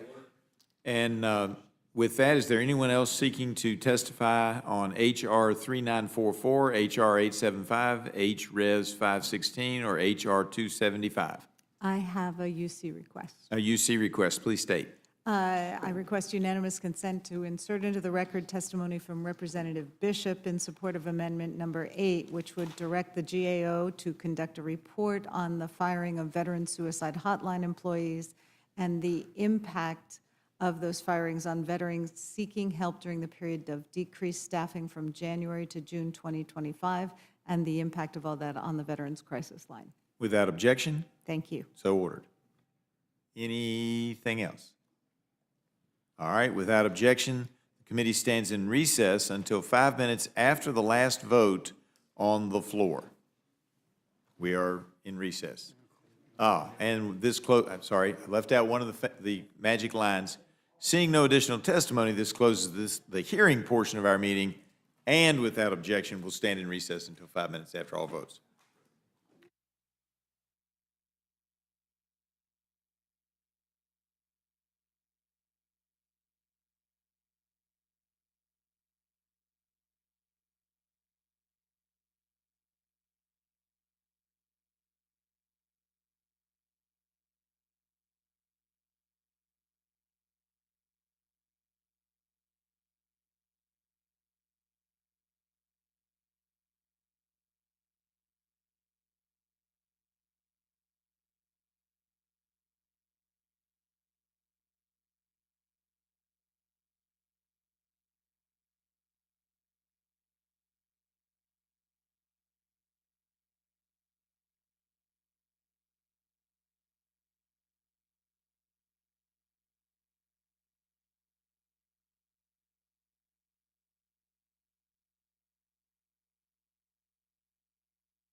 The chair will be in receipt of a motion from the gentleman from Georgia, Mr. Scott. Thank you, Madam Chair. Madam Chair, I move the committee grant H.R. 3944, the Military Construction, Veterans Affairs, and Related Agencies Appropriations Act 2026, a structured rule. The rule waives all points of order against consideration of the bill. The rule provides 1 hour of general debate equally divided and controlled by the chair and ranking minority member of the Committee on Appropriations or their respective designees. The rule provides that an amendment in the nature of a substitute consistent of the text of Rule Committee Print 119-5 shall be considered as adopted, and the bill as amended shall be considered as read. The rule waives all points of order against provisions in the bill as amended for failure to comply with Clause 2 of Rule 21. The rule makes in order only those amendments printed in the Rules Committee report, amendments en bloc described in Section 3, and pro forma amendments described in Section 4. Each amendment shall be considered only in the order printed in the report, may be offered only by a member designated in the report, shall be considered as read, shall be debatable for the time specified in the report, equally divided and controlled by the proponent and an opponent, shall not be subject to amendment except as provided by Section 4 of the rule, and shall not be subject to a demand for division of the question. The rule waives all points of order against the amendments printed in the Rules Committee report or amendment en bloc described in Section 3 of the rule. The rule provides that the chair of the Committee on Appropriations or his designee may offer amendments en bloc consisting of amendments printed in the Rules Committee report not earlier disposed of. Amendments en bloc shall be considered as read, shall be debatable for 20 minutes, equally divided and controlled by the chair and ranking minority member of the Committee on Appropriations or their respective designees, shall not be subject to amendment except as provided by Section 4 of the rule, and shall not be subject to a demand for division of the question. The rule provides that the chair and ranking minority member of the Committee on Appropriations or their respective designees may offer up to 10 pro forma amendments each at any point for the purpose of debate. The rule provides for one motion to recommit. The rule further provides for consideration of H.R. 275, the Special Interest Alien Reporting Act of 2025 under a closed rule. The rule waives all points of order against consideration of the bill. The rule provides that the amendment in the nature of a substitute recommended by the Committee on Homeland Security now printed in the bill shall be considered as adopted, and the bill as amended shall be considered as read. The rule waives all points of order against provisions in the bill as amended. The rule provides 1 hour of general debate equally divided and controlled by the chair and ranking minority member of the Committee on Homeland Security or their respective designees. The rule provides for one motion to recommit. The rule further provides for consideration of H.R. 875, the Jeremy and Angel Say and Sergeant Brandon Mendoza Protect Our Communities from DUIs Act of 2025 under a closed rule. The rule waives all points of order against consideration of the bill. The rule provides that the amendment in nature of substitute recommended by the Committee on the Judiciary now printed in the bill shall be considered as adopted, and the bill as amended shall be considered as read. The rule waives all points of order against provisions in the bill as amended. The rule provides 1 hour of general debate equally divided and controlled by the chair and ranking minority member of the Committee on the Judiciary or their respective designees. The rule provides for one motion to recommit. The rule further provides for consideration of HRS 516 condemning the violent June 2025 riots in Los Angeles, California under a closed rule. The rule provides that upon adoption of this resolution, it shall be in order without intervention of any point of order to consider HRS 516. The rule provides that the resolution shall be considered as read. Finally, the rule provides 1 hour of general debate equally divided and controlled by the chair and ranking minority member of the Committee on the Judiciary or their respective designees.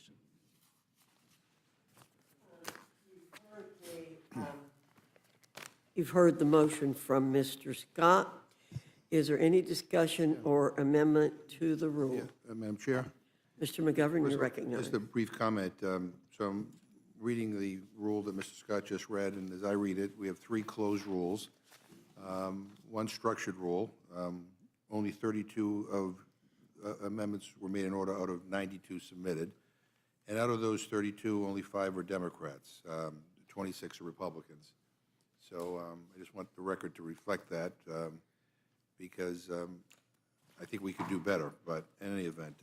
But I have a couple of amendments to the rule. I believe there's also some bipartisan I amendments. think I see one bipartisan amendment. One. Yeah, one Okay. bipartisan amendment. Again, I think we could do better than that, but in any event, I have an amendment to the rule. I move the committee make an order amendment number 27, offered by Representative Levin, which prohibits funds under this act from being used in contravention of the Impoundment Control Act or the Anti-Deficiency Act. This Republican bill does nothing to stop President Trump's and DOGE's illegal abuse of power. Trump wants to cut the VA workforce by over 83,000 by this September and has already illegally fired dozens of workers that help man the VA suicide crisis hotlines.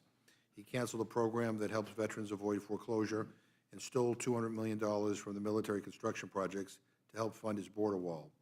And why do my Republican colleagues continue to show up for work if you allow the Trump administration to blatantly abuse the laws that we pass? What's the point of passing this bill if the administration is just going to ignore it?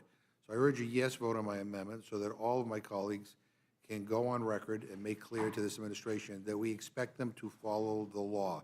We expect them to actually respect the United States House of Representatives and the United States Congress. What a novel principle. I yield back. Thank you, Mr. Thank you, Mr. McGovern. Any further discussion on the amendment from Mr. McGovern? Hearing none, the question's on the amendment. All those in favor signify by saying aye. Aye. All those opposed say no. No. In the opinion of the chair, the noes have it. The amendment's As for a roll call, Madam Chair. The chairman, excuse me, Mr. McGovern requests a recorded vote. The clerk will call the roll. Mrs. Fishbach? No. Mrs. Fishbach, no. Mr. Norman? No. Mr. Norman, no. Mr. Roy? No. Mr. Roy, no. Mrs. Houchin? Mr. Langworthy? Mr. Scott? No. Mr. Scott, no. Mr. Griffith? No. Mr. Griffith, no. Mr. Jack? No. Mr. Jack, no. Mr. McGovern? Aye. Mr. McGovern, aye. Ms. Scanlon? Aye. Ms. Scanlon, aye. Mr. Neguse? Aye. Mr. Neguse, aye. Ms. Leisure Fernandez? Aye. Ms. Leisure Fernandez, aye. Madam Chair? No. Madam Chair, no. Clerk will report the total. 4 yeas, 7 nays. The noes have it. The amendment is not agreed to. Is there any other amendment or discussion? Mr. McGovern. Madam Chair, I have an amendment to the rule. I move the committee make an order amendment number 63, offered by Representative Torres, which prohibits the use of federal funds to deport non-citizen U.S. military veterans unless they have had access to legal counsel and a fair hearing before an immigration judge. It also requires the Department of Homeland Security to report to Congress within 180 days on the number of such veterans in removal proceedings, their case outcomes, and whether they had legal representation. And Madam Chair, how is it controversial to say that a non-citizen veteran, someone who fought for America and risked their life to defend us, should at least receive due process, access to a lawyer, and a fair trial before being deported? Several Republicans voted along with Democrats in committee to ensure that our veterans receive basic due process. I hope Republicans on the Rules Committee can similarly vote to protect the rights of veterans. I urge a yes vote on my amendment, and I yield back. Thank you, Mr. McGovern. Is there any further discussion on the amendment? Hearing none, the question's Madam up. Chair, Sorry, Madam Ms. Chair, I Leisure. would just like to express my support for this amendment, and especially because it has been bipartisan, to allow the House to vote on this, to recognize the service that has been provided by these non-citizen members of our military. They're willing to give their life for our country. We should at least give them due process. And with that, I yield back.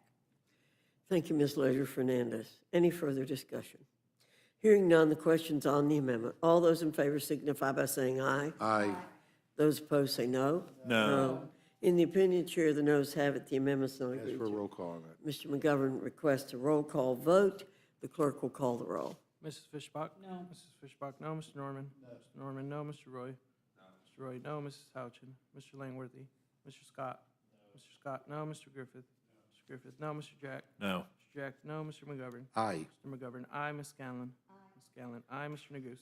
Aye. Mr. Neguse, aye. Ms. Leisure Fernandez? Aye. Ms. Leisure Fernandez, aye. Madam Chair? No. Madam Chair, no. The clerk will report the total. 4 yeas, 7 nays. The noes have it. The amendment is not agreed to. Are there further amendments or discussion? Madam Ms. Chair. Leisure Fernandez.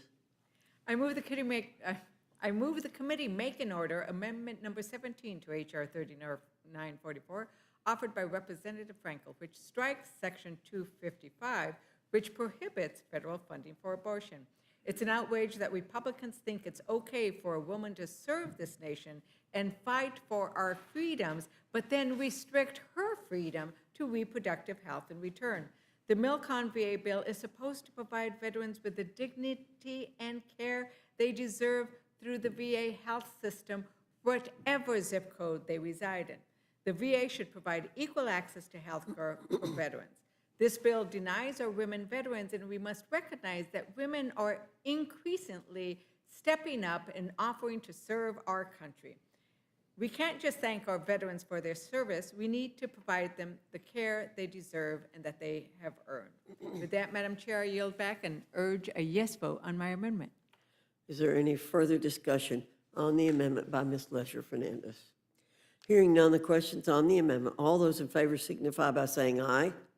Aye. Those opposed say no. No. No. In the opinion chair, the noes have it. The amendment is not agreed to. Recorded vote. Ms. Leisure Fernandez requests a roll call vote. The clerk will call the roll. Mrs. Fishbach? No. Mrs. Fishbach, no. Mr. Norman? No. Mr. Norman, no. Mr. Roy? No. Mr. Roy, no. Mrs. Houchin? Mr. Langworthy? Mr. Scott? No. Mr. Scott, no. Mr. Griffith? No. Mr. Griffith, no. Mr. Jack? No. Mr. Jack, no. Mr. McGovern? Aye. Mr. McGovern, aye. Ms. Scanlon? Aye. Ms. Scanlon, aye. Mr. Neguse? Aye. Mr. Neguse, aye. Ms. Leisure Fernandez? Aye. Ms. Leisure Fernandez, aye. Madam Chair? No. Madam Chair, no. Ms. Houchin is not, Mrs. Houchin is not recorded. No. Mrs. Houchin, no. The clerk will report the total. 4 yeas, 8 nays. And the noes have it. The amendment is not agreed to. Is there further discussion or amendments? Hearing no further discussion, the question is on the motion from the gentleman from Georgia. All those in favor signify by saying aye. Aye. Those opposed say no. No. In the opinion of the chair, the ayes have it. The motion is We agreed ask for to. a roll call. Mr. McGovern requests a roll call. The clerk will call the roll. Mrs. Fishbach? Yes. Mrs. Fishbach, aye. Mr. Norman? Mr. Norman, aye. Mr. Roy? Mr. Roy, aye. Mrs. Houchin? Mrs. Houchin, aye. Mr. Langworthy? Mr. Scott? Mr. Scott, aye. Mr. Griffith? Mr. Griffith, aye. Mr. Jack? Aye. Mr. Jack, aye. Mr. McGovern? No. Mr. McGovern, no. Ms. Scanlon? No. Ms. Scanlon, no. Mr. Neguse? No. Mr. Neguse, no. Ms. Leisure Fernandez? No. Ms. Leisure Fernandez, no. Madam Chair? Aye. Madam Chair, aye. The clerk will report the total. 8 yeas, 4 nays. The ayes have it. The motion to report is agreed to. Accordingly, the gentleman from Georgia, Mr. Scott, will be managing this rule for the majority, And me and for the- Mr. McGovern for the minority. Hearing no further discussion, the meeting is adjourned.